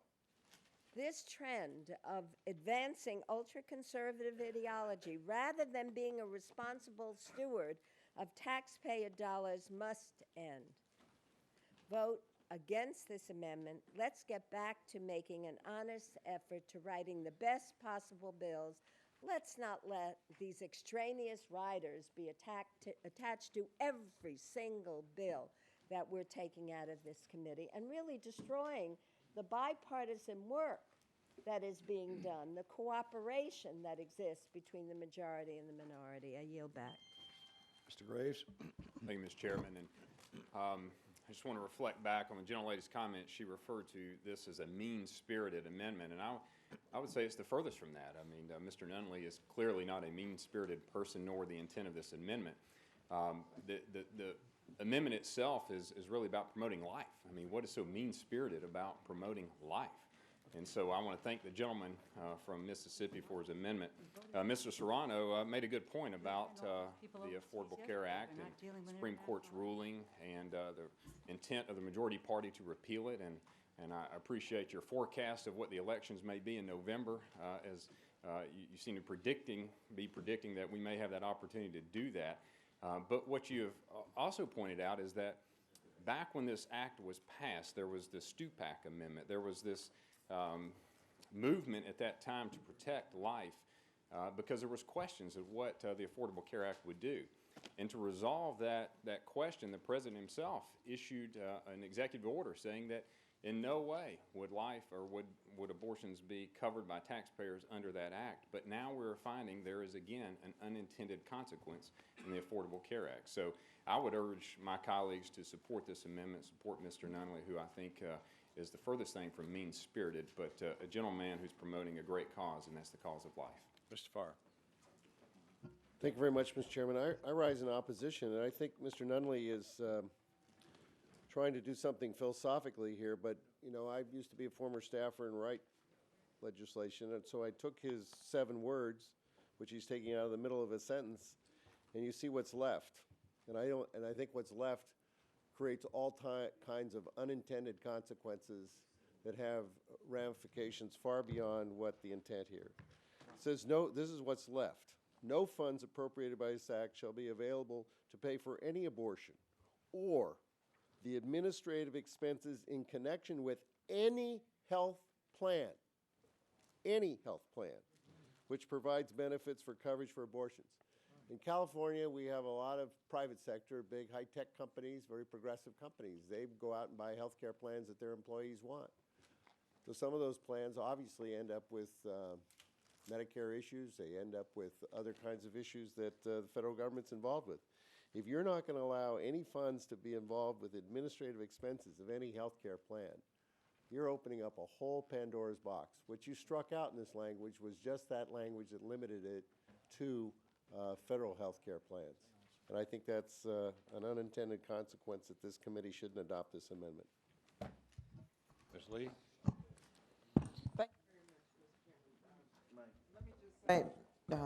I rise in strong opposition to this amendment. And yeah, it's another battle in the war on women. Here we go again. This amendment will stand between American women and their doctors. It would turn back the clock on the decades of progress that women have made in America. Under the Affordable Care Act, the multi-state exchanges they're required to offer a choice, at least one plan with abortion coverage offered and at least one without. ACA was written to give every American a choice. This amendment would strip Americans of their freedom to choose their own private health care plan. It would restrict health care companies from offering their choice of options. It makes no sense. It's also authorizing, once again, a political point of view in an appropriations bill, and it should be defeated. Mr. Adderholt. Thank you, Mr. Chairman. I want to stand up and strongly support, in support of Mr. Nunley's amendment. As he has pointed out, the amendment simply applies the current prohibition on taxpayer funding for abortion in the Federal Employees Health Benefit Program to all of the health insurance plans of OPM that they administered. I know Mr. Nunley, I didn't know it before he was elected to Congress, but he is not mean-spirited. And for anyone who sees this as a mean-spirited amendment, I think really doesn't understand where those of us who support that come from. We wholeheartedly, support life, and certainly that it has been a long-standing tradition, as Mr. Nunley had mentioned, to use taxpayer funding for abortion. And so I would ask my colleagues on both sides of the aisle, and I think that this is an amendment that Democrats and Republicans can both support because of the issue at hand. So, with Chairman Yale. Yes. In regard to Mr. Farr's talk a moment ago, Section 613, which is what this amendment applies to, I'm going to read to you. It's very brief. The full context.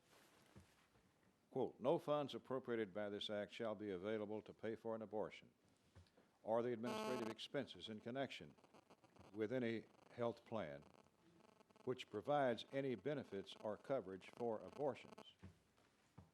I've left out the words that the amendment would strike, but it's altogether only about abortion, nothing more. That's the complete, I yield back. That's the complete language of Section 613. Mr. Rothman.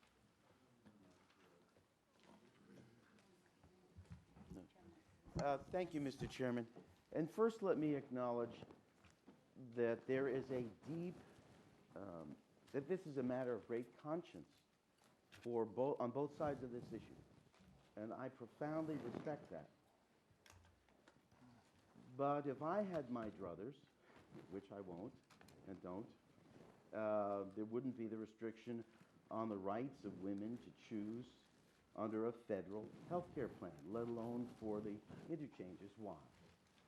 The United States Constitution has been interpreted by the highest court in our land, the Supreme Court, to acknowledge a woman's right to choose to have an abortion within certain parameters. That is a constitutional right, certainly as of today, in the United States of America. So for anyone to suggest that federal taxpayer funds should be prohibited from, and the case describes this as a medical procedure recognized as constitutional under our constitutional.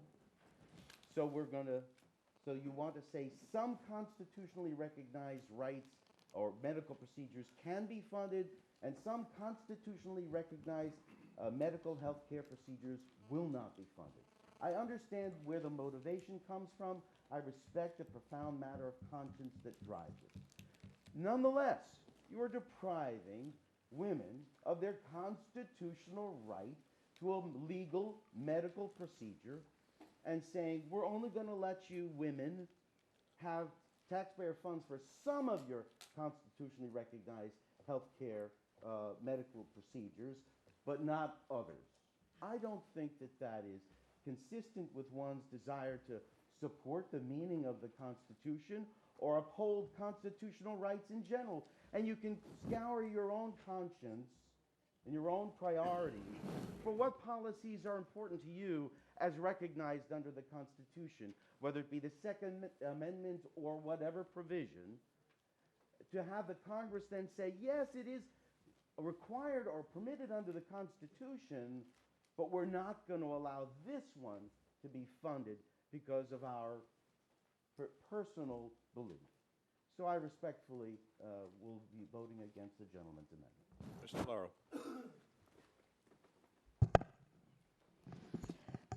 I think there's everyone in this room, everyone in this, on this committee, and even those who are not on the committee, who are staff people in this institution, believes firmly that one of our responsibilities and one of our jobs in this institution that we love and cherish and that we are so proud to serve in is about protecting life.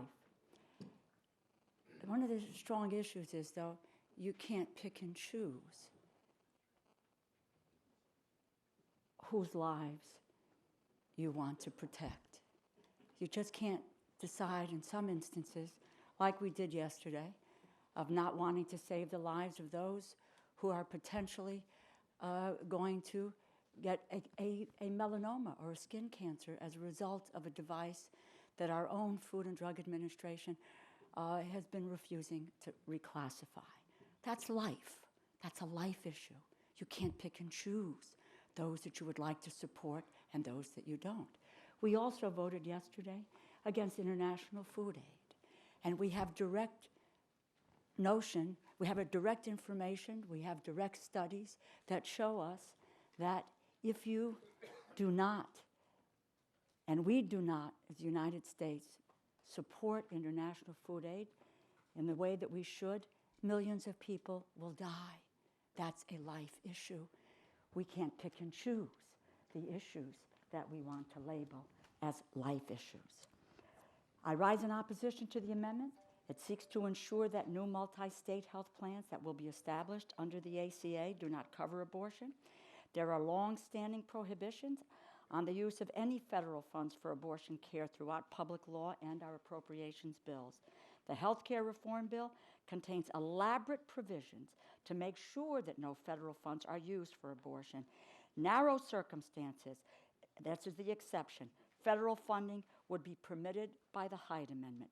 The Affordable Care Act, for those who choose to read it carefully, allows states to choose to prohibit any abortion coverage in all policies sold on their exchanges.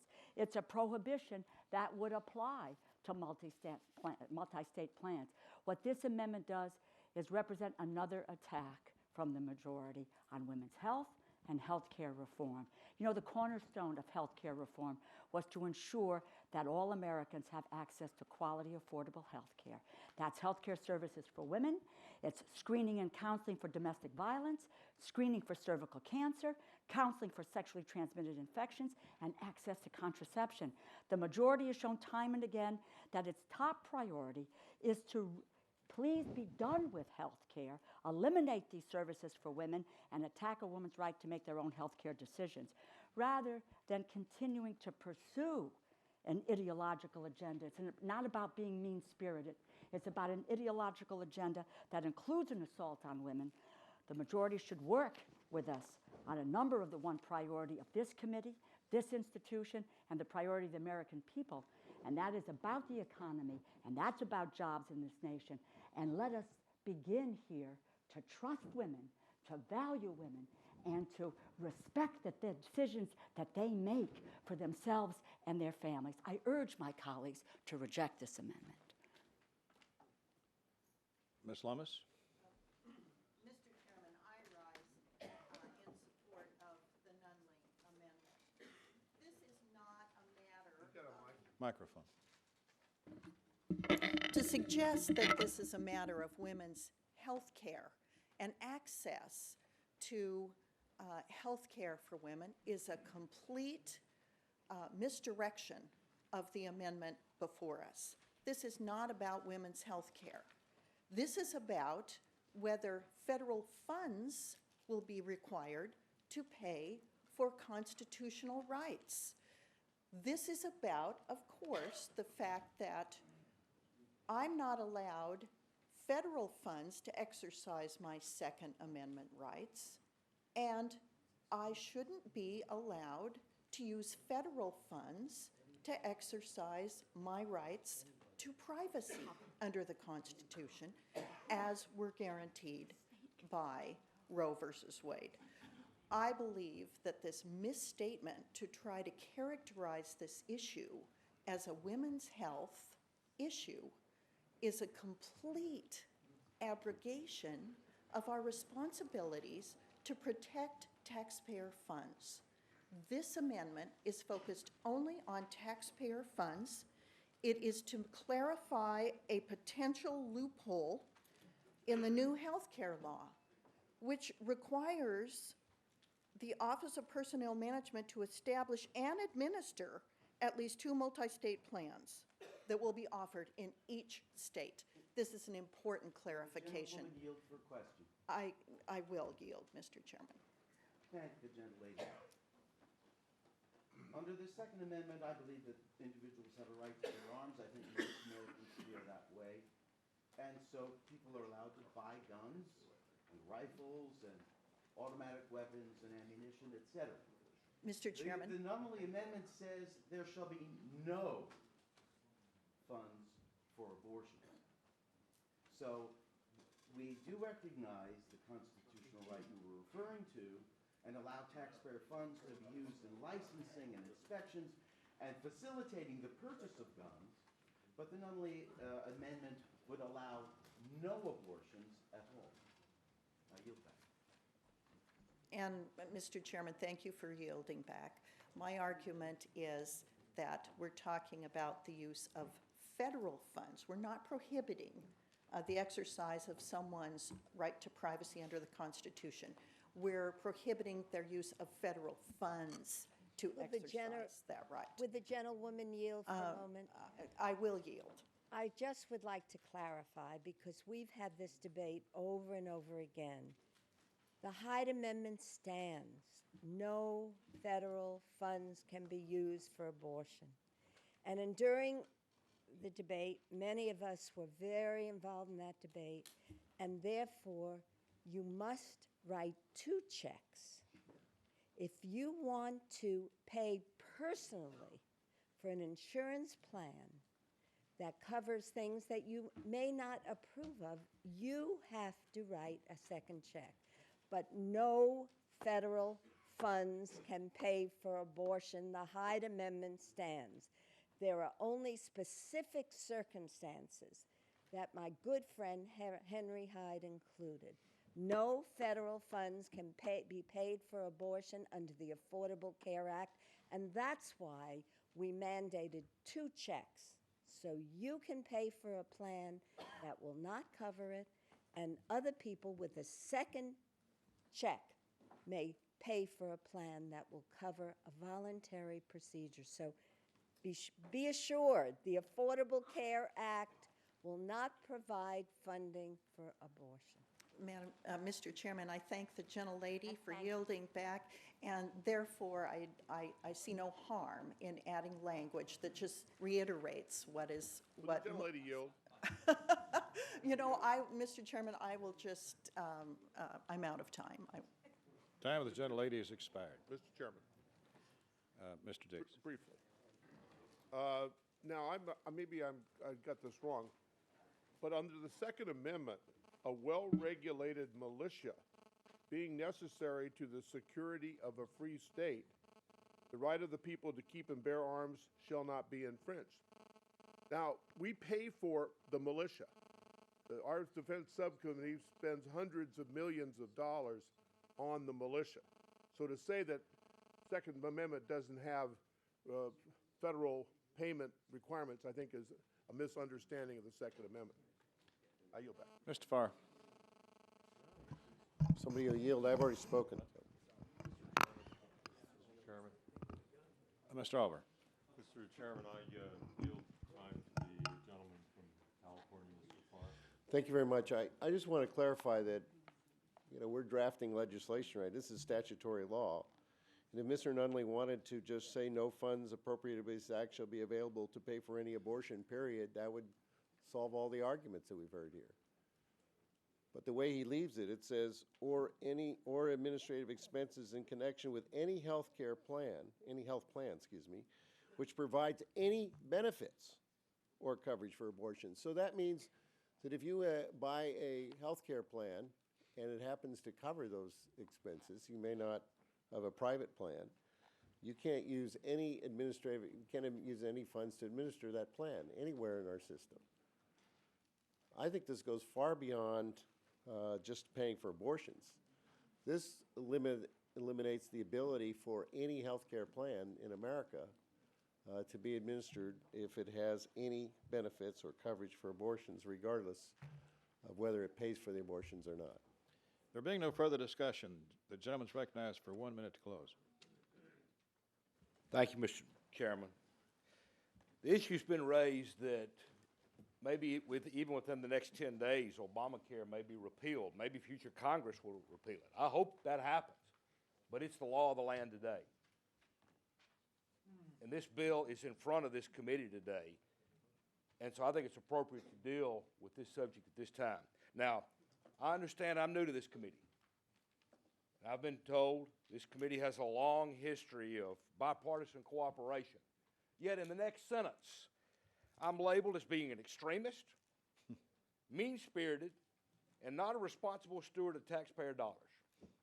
Well, there's a lot that can be said about this amendment, but it can be summed up in one sentence. This amendment simply says that we will not allow dollars taken by force from the paychecks of hardworking taxpayers and have those dollars be used to fund administrative expenses for plans that pay for abortions. So I urge a yes vote.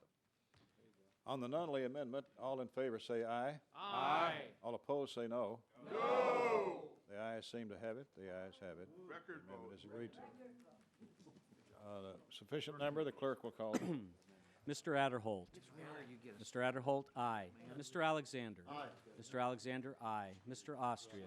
Mr. Austria, aye. Mr. Bishop. Mr. Bishop, no. Mr. Bonner. Aye. Mr. Bonner, aye. Mr. Calvert. Mr. Calvert, aye. Mr. Carter. Mr. Carter, aye. Mr. Cole. Aye. Mr. Cole, aye. Mr. Crenshaw. Mr. Crenshaw, aye. Mr. Culberson. Mr. Culberson, aye. Ms. DeLauro. Ms. DeLauro, no. Mr. Dent. Mr. Dent, aye. Mr. Diaz-Balart. Mr. Diaz-Balart, aye. Mr. Dix. No. Mr. Dix, no. Mrs. Emerson. Mrs. Emerson, aye. Mr. Farr. Mr. Farr, no. Mr. Fatah. Mr. Fatah, no. Mr. Flake. Mr. Flake, aye. Mr. Frelinghuysen. Mr. Frelinghuysen, aye. Ms. Granger. Ms. Granger, aye. Mr. Graves. Mr. Graves, aye. Mr. Hinchy. Mr. Hinchy, no. Mr. Honda. Mr. Honda, no. Mr. Jackson. Ms. Capter. Ms. Capter, no. Mr. Kingston. Mr. Kingston, aye. Mr. Latham. Mr. Latham, aye. Mr. LaTourette. Mr. LaTourette, aye. Ms. Lee. Ms. Lee, no. Mr. Lewis. Mrs. Lowy. Mrs. Lowy, no. Mrs. Lummis. Mrs. Lummis, aye. Ms. McCullum. Ms. McCullum, no. Mr. Moran. Mr. Moran, no. Mr. Nunley. Mr. Nunley, aye. Mr. Olver. Mr. Olver, no. Mr. Pastor. Mr. Pastor, no. Mr. Price. Mr. Price, no. Mr. Reberg. Mr. Reberg, aye. Mr. Rogers. Mr. Rogers, aye. Mr. Rothman. Mr. Rothman, no. Ms. Roybal Allard. Ms. Roybal Allard, no. Mr. Schiff. Mr. Schiff, no. Mr. Serrano? Mr. Serrano, no. Mr. Simpson? Mr. Simpson, aye. Mr. Visklosky? Mr. Visklosky, no. Mr. Wolf? Mr. Wolf, aye. Mr. Womack? Mr. Womack, aye. Mr. Yoder? Mr. Yoder, aye. Mr. Young? Mr. Young, aye. Are there members who wish to be recorded or change their vote? Clerk will tally.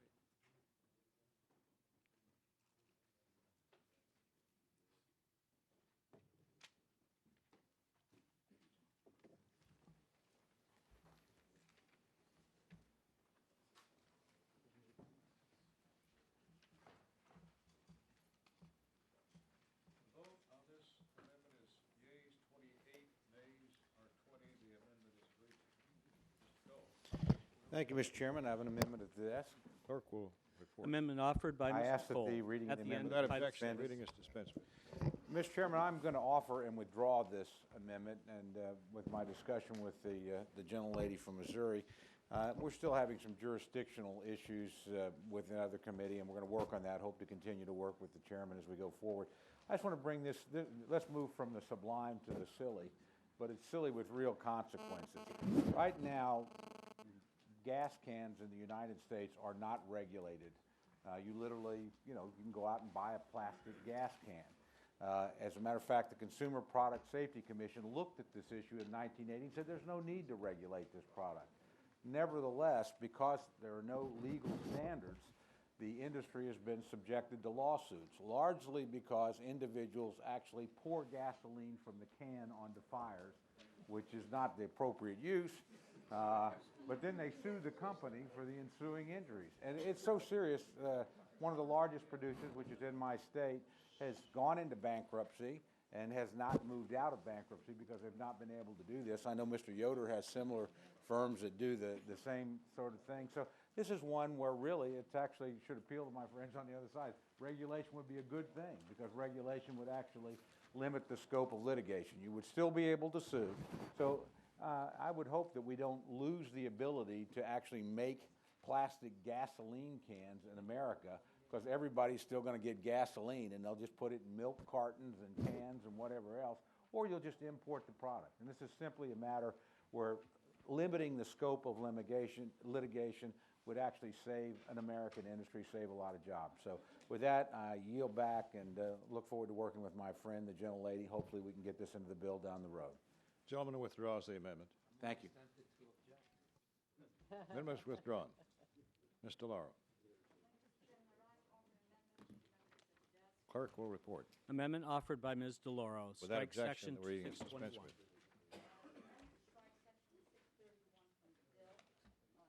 Section prohibits funding for the FTC to complete its draft report of the Interagency Working Group on Food Marketed to Children, which aims to set voluntary guidelines for industry unless it complies with Executive Order 13563 covering review of existing regulations.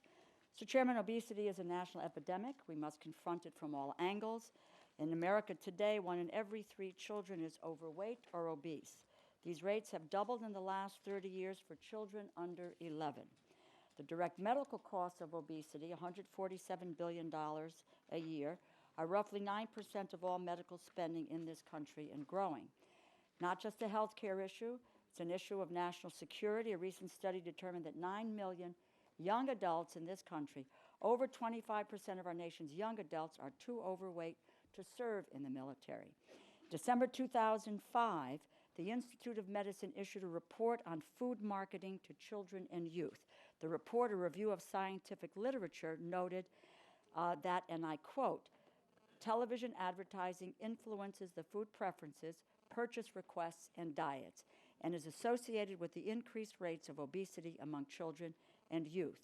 Food and beverage marketing practices geared to children and youth are out of balance with healthful diets and contribute to an environment that puts this health at risk, which is why the Federal Trade Commission, Centers for Disease Control, United States Department of Agriculture, Food and Drug Administration work together to draft voluntary guidelines for marketing to children so we can address the costly obesity epidemic the country faces.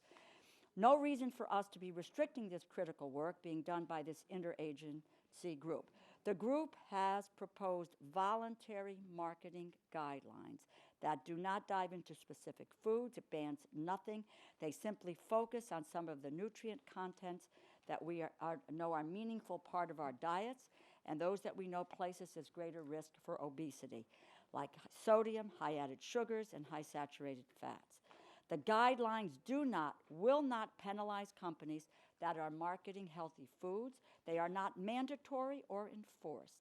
In fact, they parallel an effort by a large part of the industry to refine their food formulations and review their marketing efforts. Our government, in my view, needs to lead and push here, and that's what this report is about, and there's a continued view that we need to stop this report. I urge my colleagues to take a stand against the obesity epidemic in America and support the amendment. Some might say that yesterday we did vote on an education program, but as explained, there were no benefits cut in that program. It also maintained the program in education. It just cut out the indexing of the program to inflation. And we did that, it was done essentially because we understand that there is a deficit and we have to be looking at what the resources are. Ms. Emerson. Thank you, Mr. Chairman. I rise in opposition to the gentlewoman's amendment. The provision in question prohibits the Federal Trade Commission from issuing regulations related to food marketed toward children until a cost-benefit analysis is done. And one thing that the Congress and the American people have learned the hard way is that bureaucratic suggestions about what we ought to be doing actually find their way into mandatory, requiring groups, us, whatever, to do something that really just started out as a suggestion. And unfortunately, unintended consequences come from it. But regardless of the intention here, the reality is these recommendations are not coming from the Mayo Clinic. They're not coming from the Institutes of Medicine, not coming from the pediatrician down the street. They're being made by the government. And so the government is telling us that some bottled waters have too much sodium in them to be healthy. So you can't tell children to drink water. And you can't say that whole grain cereals are healthy. And you can't market any of these products to an audience which includes children or adolescents. Now, this is way too much of a nanny state concept for me. I think that it's very critical for us to know whether the regulations put forth by the interagency working group are the best way of targeting childhood obesity. And I admit it's a problem, but is this the best way? So our language just very deliberately asks the administration to apply its own standards of cost efficiency to this report.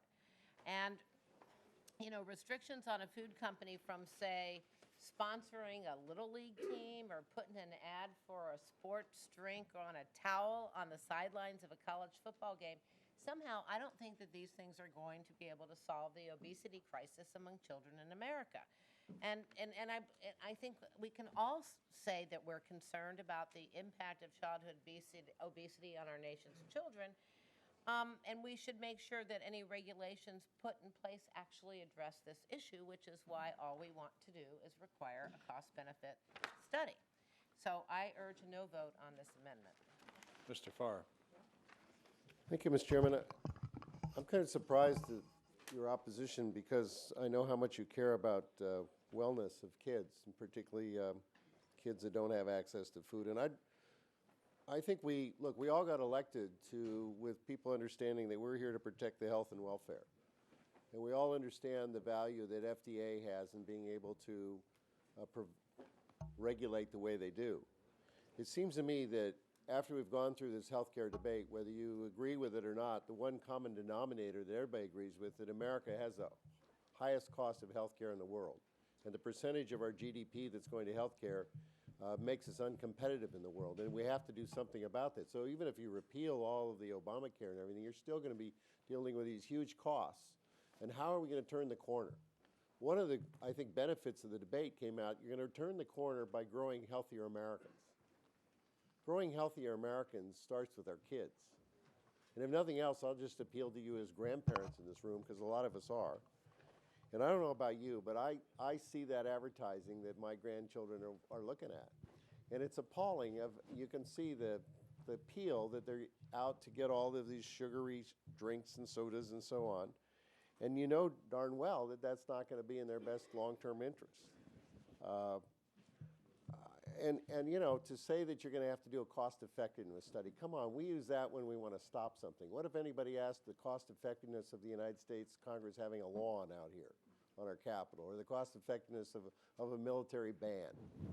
There's some things that you just don't put a cost-effectiveness value on because they're important to do.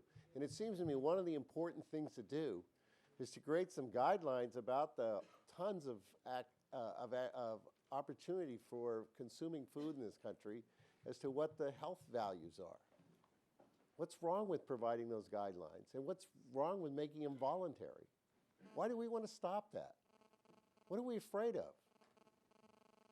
Let's let the government protect the health and safety of people, at least providing guidelines. There's a tremendous amount of junk food out there so that our children, or at least the parents of our children, or at least the grandparents of those children, will have some knowledge about what they're consuming. I think that this amendment is needed. Thank you. Chairman Kingston. Thank you, Mr. Chairman. I rise in opposition to the gentlewoman's amendment and wanted to remind everybody we've had this debate before. This was the working group that a year or two ago promoted that you can't advertise Fruit Loops and you can't have advertisement of certain foods on any shows that children or teenage watch. It is absolutely nanny state out of control.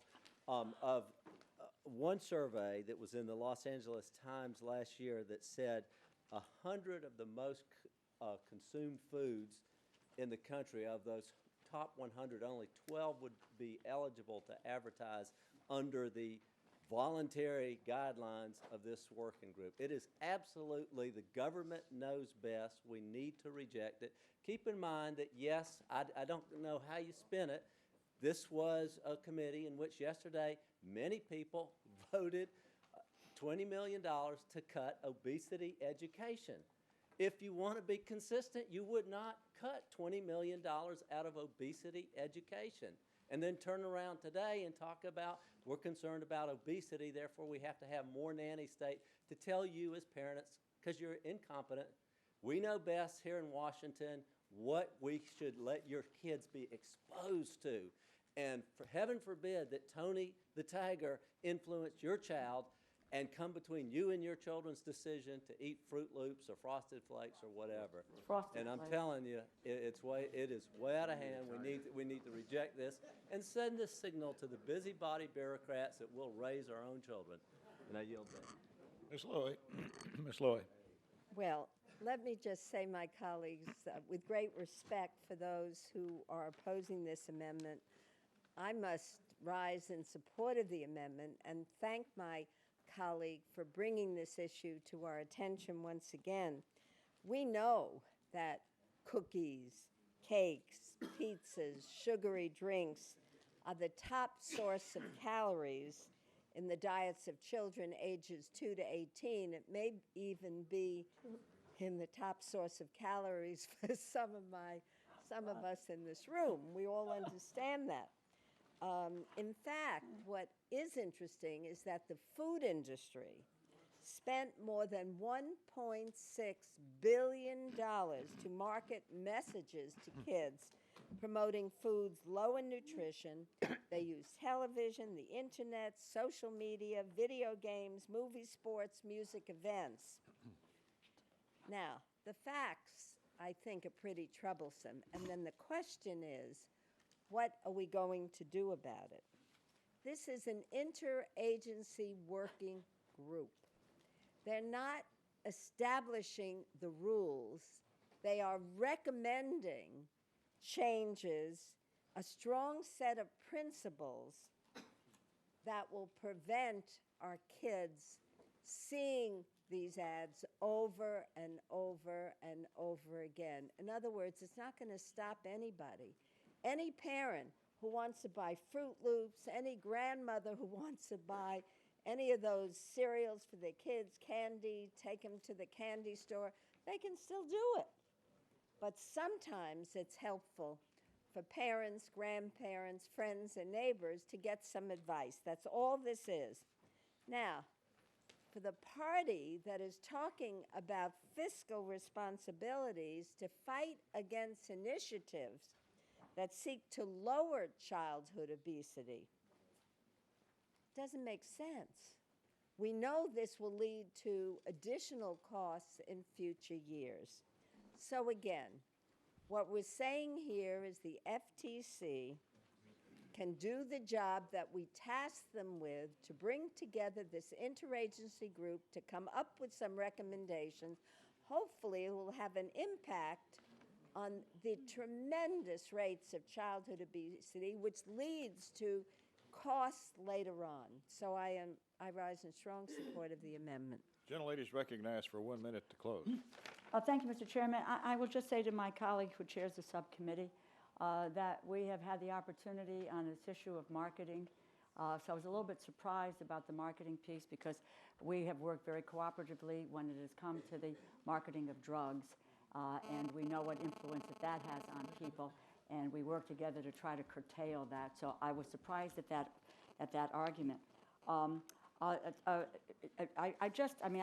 People can get up and say whatever they like, but the voluntary standards don't ban anything. The standards are a report to Congress. It's not a rulemaking procedure, no proposed rule or government regulation. And FTC Act explicitly forbids the Commission from issuing a rule regulating food advertising to children. A report to Congress provides no basis for federal law enforcement action by the FTC or any other participating agencies.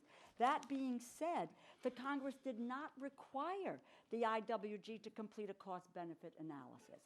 The voluntary principles are part of a report to Congress. It's not rulemaking. Thus, the guidelines that govern the process of issuing regulations are not applicable to voluntary guidelines. So I say you can say whatever you want. It bans nothing. They are recommendations. It's true. Food industry, $1.6 billion in marketing in 2006 alone.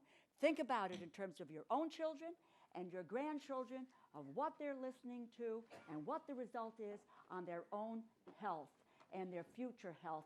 And that cost in terms, that $150 billion cost in health care as a result of obesity.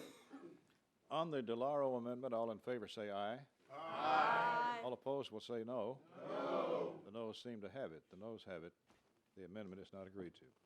No. Mr. Hinchy. Ms. Lee. Thank you, Mr. Chair. I have an amendment at the desk. Clerk will report. Amendment offered by Ms. Lee, page 143, line 5, insert federal after the. Gentlelady is recognized. Thank you very much, Mr. Chairman. First of all, I rise in strong opposition to the rider included in this bill that challenges the District of Columbia's right to home rule. So my amendment, one which I've offered in the past, is simple. By inserting the word federal in Section 810, it would allow locally elected officials in the District of Columbia to control the city's own funds and decide whether or not to make those funds available for the reproductive health care services it deems as best for its residents. It's really shameful that once again, low-income women in the district have become a target of this bill. Here we go again. Another battle in this war against women. This harmful policy rider is a clear violation of the District of Columbia's home rule. It marginalizes the city and its residents, and it blatantly impedes upon the ability of the district to self-govern. No other jurisdiction or state is told how to use its locally raised revenue. So why should we force Congress's view on the District of Columbia, or some members of Congress's view on the District of Columbia? To be clear, removal of the D.C. abortion ban would not alter the current prohibition against federal funding of abortion services. The Hyde Amendment currently forbids federal funding for low-income women on Medicaid. Despite my personal view that the Hyde Amendment should be overturned, that provision would remain unchanged. My amendment deals only with the unfair anti-home rule restriction to the district's ability to use its own revenues the way it so chooses. It's past time that Congress stop playing politics with DC's home rule. The District of Columbia should be free to use its locally raised tax revenue in the way it deems best. Last weekend, the United States Conference of Mayors passed a resolution supporting women's reproductive rights and blasted extreme efforts to hinder access to health care. As mayors across this country work to provide services to residents with extremely tight budgets, I applaud their actions to pursue ways to improve women's safe and accessible access to comprehensive reproductive health care.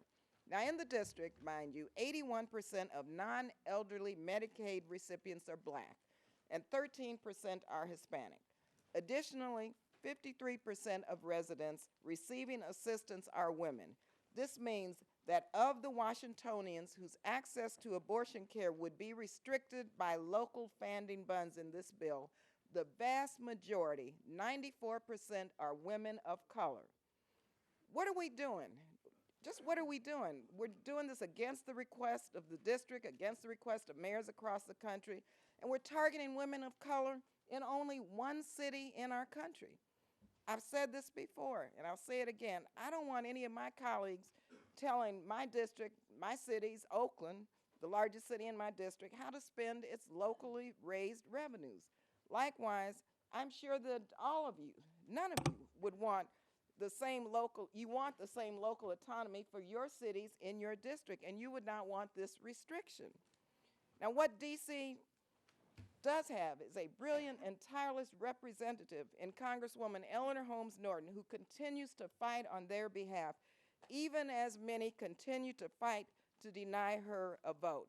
And so we have to be able to allow her and the District of Columbia to enact their local rules and spend their local tax dollars like every other jurisdiction in America. The district's residents should be treated as fairly as we expect any other citizens to be treated. The federal government should not restrict the rights of D.C. residents to determine how their local tax dollars are spent, and allow the district's government to decide how best to assist its residents. This is an issue of home rule. None of you would want this happening in your own districts. So I urge you to support my amendment. Ms. Emerson. Thank you, Mr. Chairman. First, let me say to my friend from California that this certainly isn't a war on women, and certainly not on women of color either. Just to give everybody a little bit of background, between fiscal year 1996 and fiscal year 2009, appropriations bills for the District of Columbia prohibited taxpayer-funded abortions, and many of those bills were drafted by the Democratic Party and signed by Democratic presidents. Then in fiscal year 2010, the Financial Services Bill lifted this restriction to allow local funds for abortion.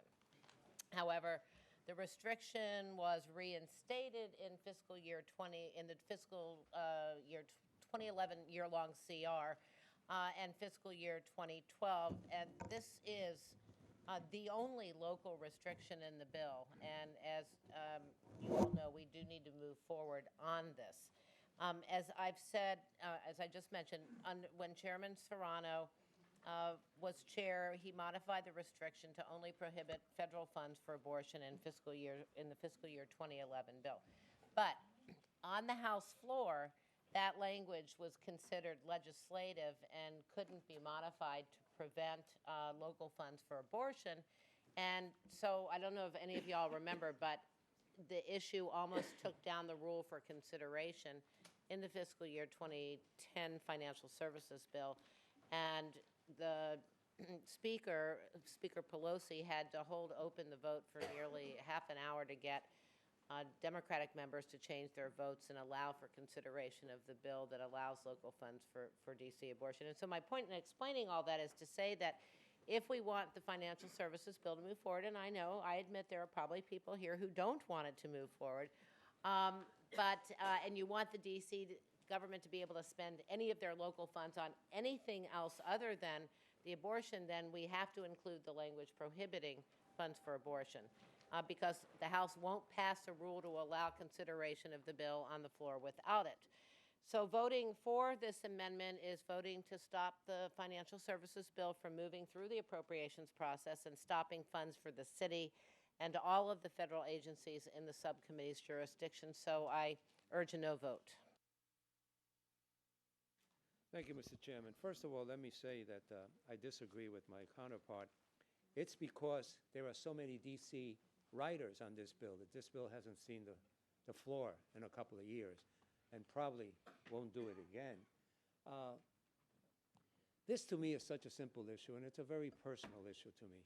You see, I was born in an American territory called Puerto Rico, and while I cherish my American citizenship and try every day to be a better American, I know that 114-year relationship is and continues to be, has been and continues to be a colonial relationship where Puerto Rico is treated as a colony. So when I became chairman of this committee and now as ranking member, I made a comment that some people laughed at. I said I was going to be the first member of Congress to give up power rather than take power. I don't want to oversee the District of Columbia more than the Constitution mandates.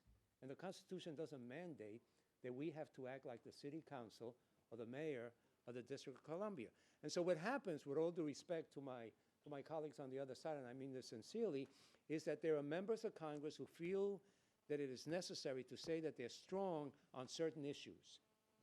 But they can't do that in their own districts or in their own states. So what they do is they take a stance on abortion in Washington, D.C. They take a stance on needle exchange programs in Washington, D.C. They're against same-sex marriage in Washington, D.C. They're for bearing arms 24/7 anywhere in the District of Columbia. Not necessarily do they vote that way back home. And so what happens is that District of Columbia has become this sort of playground for members of Congress to say, I'm strong on these issues. Really? Where? Oh, in Washington, D.C.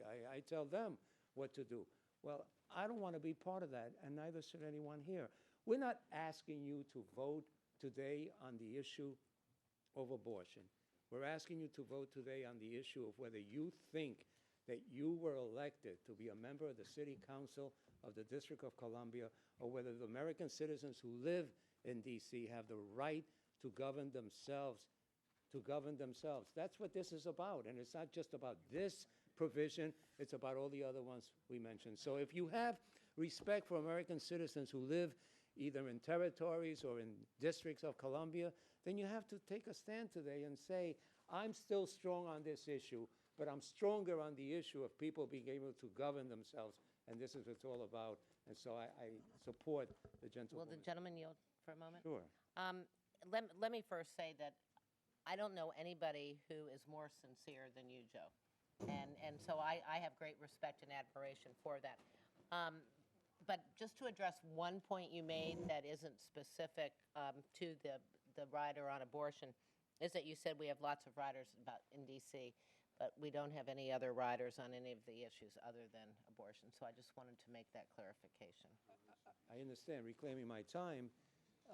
I assure you that if this bill comes to the floor, you will see amendments from your side on all the riders that I took out years ago and which you and the leadership of the committee has left aside for now. So it's an ongoing battle, and I'm maybe forewarning people to the fact that some folks want to face November knowing that they were great on these issues, but only in Washington, D.C. There being no further discussion, Mr. Sorry. Ohio.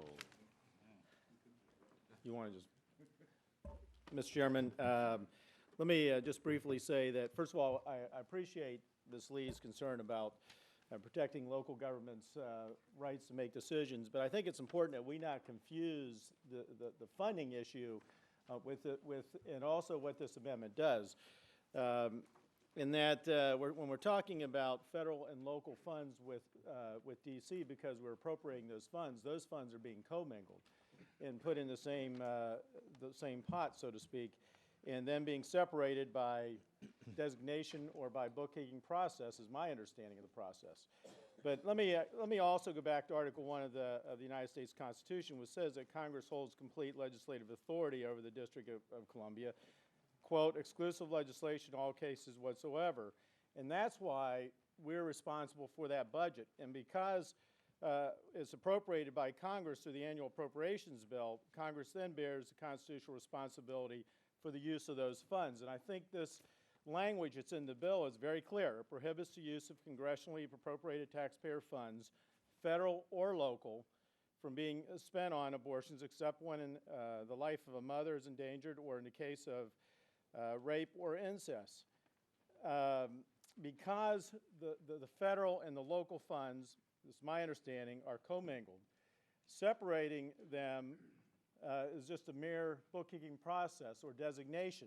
And by simply designating the funds as local, to pay, they can be used to pay for abortions, and the city can continue to fund abortions on demand. So limiting the abortion funding prohibition to federal, as Ms. Lee's trying to do right now, results really in no limitations in that those funds can be designated as local. And what we've seen happen, and this is recently in the was Associated Press in July 7, 2011, as during the period of time that the D.C. Hyde Amendment was removed in D.C., it paid for approximately 300 abortions. So we know the direction that this is going to go. And I think most Americans, Republicans and Democrats alike, know that and oppose the fact that using their hard-earned taxpayer dollars to fund abortions, they oppose that. And as was mentioned by the chairwoman, that this Appropriations Committee, both Republicans and Democrats, have supported the D.C. abortion funding ban in the past. So with that, I would oppose the amendment, and I thank you, and I yield back the balance of my time. Ms. Lloyd. I thank the chair. And I just want to rise once again in strong support of this amendment. What I find absolutely amazing is that at a time when this committee is trying to balance investments in our future with fiscal austerity, and I respect that, the majority is going out of its way to prevent the district from using its own funds for safe, legal health services. The lack of public funding for health services creates an additional financial burden for already impoverished families, forcing women to choose between using out-of-pocket finances for reproductive services and paying for other necessities for their families. The Guttmacher Institute has reported that poor women are often forced to use money that would have been spent on rent, utility bills, food, and clothing for themselves to pay for health services. This language seeks to really insult the people who are living in the District of Columbia, and our ranking member said it so eloquently. Why should we be deciding what the people in the District of Columbia are doing with their local dollars? I think my colleague made it clear that maybe they'd be better off serving in the district council if they want to control the District of Columbia.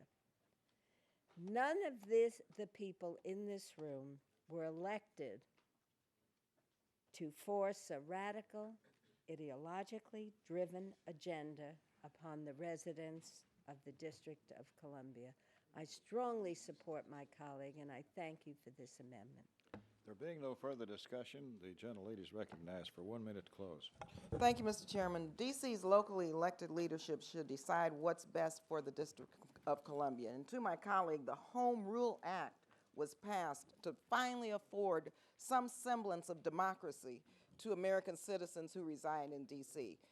If we allow this anti-home rule rider to prevail, it would only further diminish their democratic constitutional rights.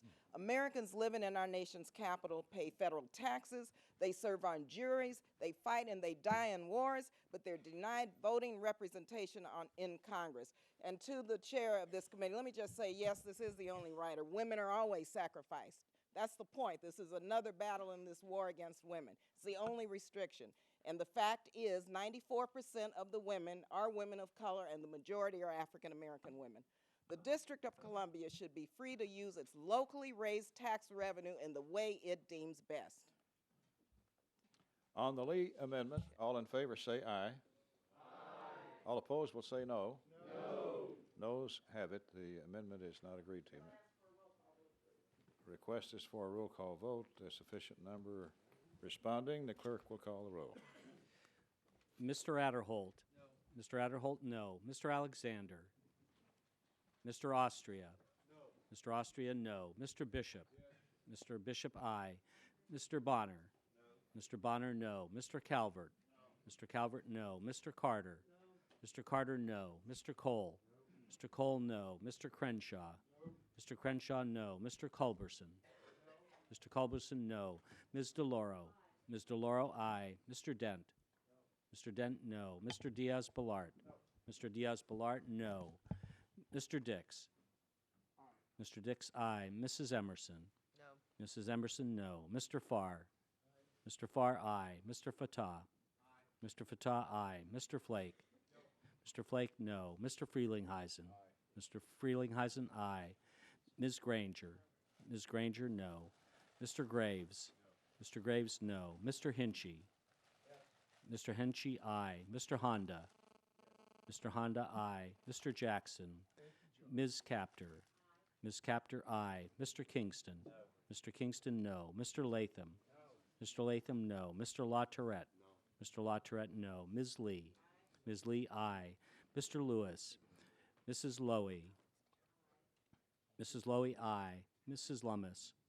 No. Mrs. Lummis, no. Ms. McCullum. Aye. Ms. McCullum, aye. Mr. Moran.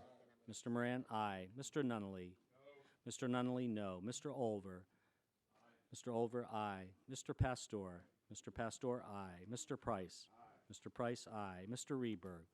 No. Mr. Reberg, no. Mr. Rogers. No. Mr. Rogers, no. Mr. Rothman. Aye. Mr. Rothman, aye. Ms. Roybal Allard. Aye. Ms. Roybal Allard, aye. Mr. Schiff. Aye. Mr. Schiff, aye. Mr. Serrano. Aye. Mr. Serrano, aye. Mr. Simpson. No. Mr. Simpson, no. Mr. Visklosky. Aye. Mr. Visklosky, aye. Mr. Wolf. No. Mr. Wolf, no. Mr. Womack. No. Mr. Womack, no. Mr. Yoder. No. Mr. Yoder, no. Mr. Young. No. Mr. Young, no. Are there members who wish to record their vote or change their vote? Hearing none, clerk will tally.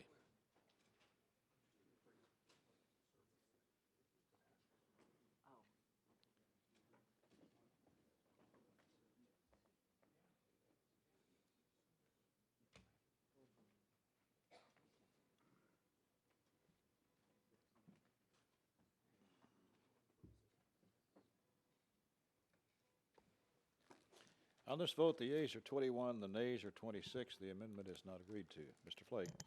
I have an amendment at the desk. Clerk will read. Amendment offered by Mr. Flake. Unanimous Page consent. 20, Without line objection, 24. the reading is dispensed with. This amendment would simply strike $2.7 million from the White House salaries and expenses account. It would bring it 13% down to 2010 levels. If that sounds familiar, that's exactly what our MRAs have done. We have seen a 13% reduction since the 2010 levels.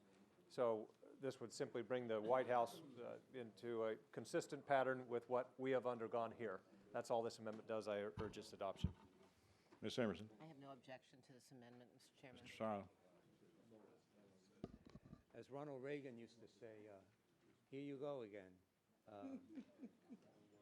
You know, some folks in this country cannot get used to the fact that Barack Obama is president, and so they spend a lot of time trying to attack the presidency or attack the White House, but not the White House on policy.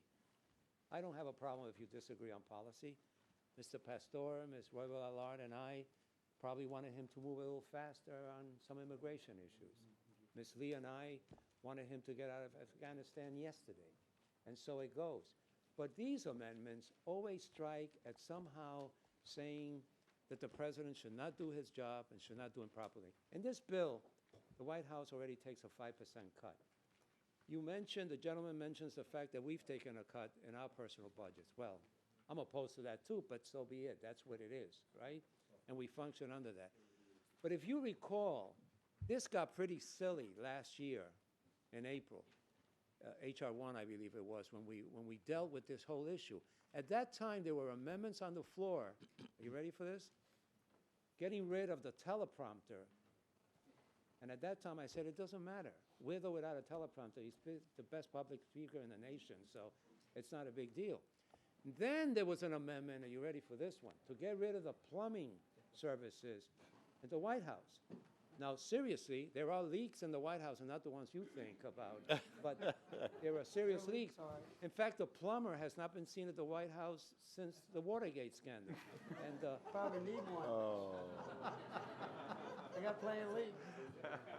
I can tell that went over the head of the younger members. So, if Mr. Chairman, if later you'll call the younger members together and tell them who the plumbers were, we could. But anyway, this kind of amendment simply takes a shot at the White House, and I think it should be rejected. They already took a 5% cut. There's no reason to single them out, and I'm going to find one of these days an amendment I agree with you on, Mr. Flake. But for now, I would hope we oppose this and vote no. Without further discussion, the gentleman is recognized for 1 minute. I thank the gentleman. I have no animus toward the president. I'm not a birther. I believe he has the credentials to be president. I voted actually with the Democrats to reprimand one of my own colleagues for yelling "you lie" on the House floor. I thought that was completely inappropriate. This is no shot at the White House. I've argued for deeper cuts here. For us, I simply want the president and the White House to recognize that we're in a horrible deficit situation. We're borrowing 40 cents on every dollar. This is simply taking that more seriously, and it's not requiring any cut of the White House that we haven't undergone ourselves. So there's no animus toward the president at all. I agree with some of what he's done. You and I agree on Cuba policy. He's opened it up for Cuban Americans to visit their families there. I think that's a good thing. So this is not because of personal animus. That's all I would say, and I yield back. On the Flake amendment, all in favor say aye. Aye. All opposed will say no. No. The noes seem to have it.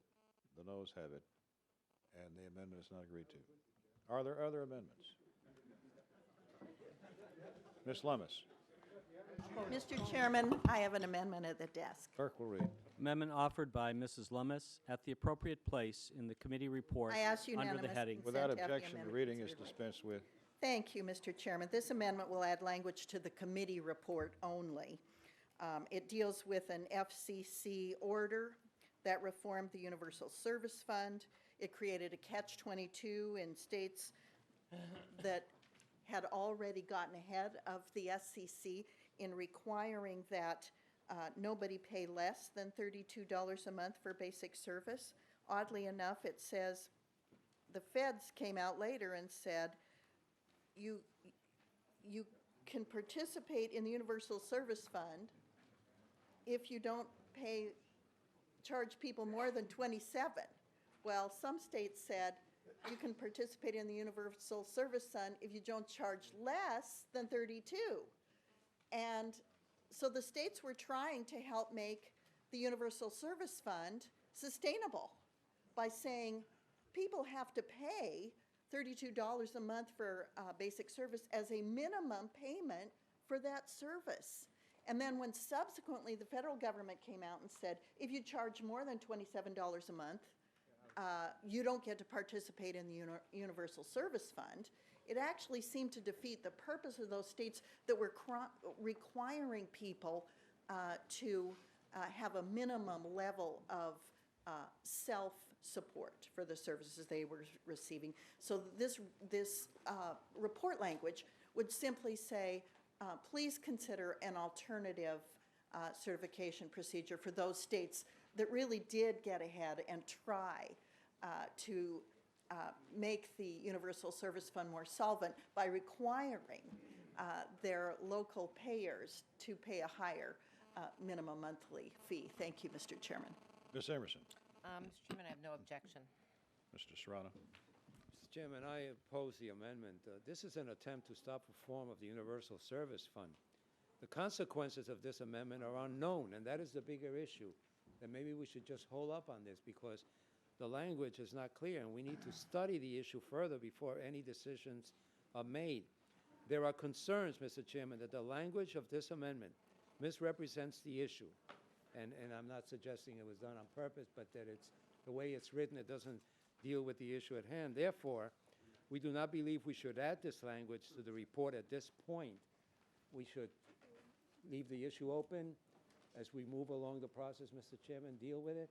But right now, we are concerned that the amendment as it is written actually does not do what it claims to do and creates other issues, and we urge a no vote or a withdrawal. The gentlelady is recognized for 1 minute to close. Well, thank you, Mr. Chairman. I would refer to, on the amendment, line 17, which is the last line of the amendment on the first page, and then flip it over, because this is what I'm asking in report language only the FCC to do. It simply says the committee encourages the FCC to reconsider the section to allow and to allow for an alternative certification system that provides for long-term relief to early adopter states. There were 5 early adopter states. They simply were trying to help shore up the long-term viability of the Universal Service Fund by having residents pay a minimum monthly fee for basic service. It seems that this is a way where the states are trying to respond to make sure that the private sector is paying its fair share, and only then would Universal Service Fund monies, those are monies that are collected on your bill, to be used. Thank you, Mr. Chairman. On the Lummis Amendment, all in favor say aye. Aye. All opposed, no. The ayes have it. The amendment is agreed to. Are there other amendments? Mr. Chairman, I just wanted to have a brief colloquy with the chairman of the subcommittee. Chairman is recognized. Thank you. You know, the question I have been a big supporter over the years of the selective service. And in the Defense Subcommittee, we recognize that as part of our readiness effort, in case we ever had to have a draft, God forbid, that we must have a viable selective service system. And I recognize there's been a cut in the request for the selective service by 50%. The Senate has fully funded it. I just would like to work with the chairwoman on this to see if we can get to a better number and to make sure that we've at least taken into account the readiness concerns that members of both parties will have on this one. Well, and I thank the ranking member, and I appreciate your concerns, and I'm very happy to work with you to try to resolve the impasse. Thank you. Well, with the conclusion of the 10th of the 12 bills through the committee, congratulations to you. Yield now to Chairman Young for a motion. Mr. Chairman, I move to favorably report the Financial Services Appropriations Bill for fiscal year 2013 to the House. The motion is, as you've heard, all in favor say aye. Aye. All opposed, no. Motion is agreed to. I ask unanimous consent that the staff be given the authority to make technical and conforming changes to the items approved today. Without objection, so ordered. If there's no further business, the committee stands adjourned. Thank you. Great, guys.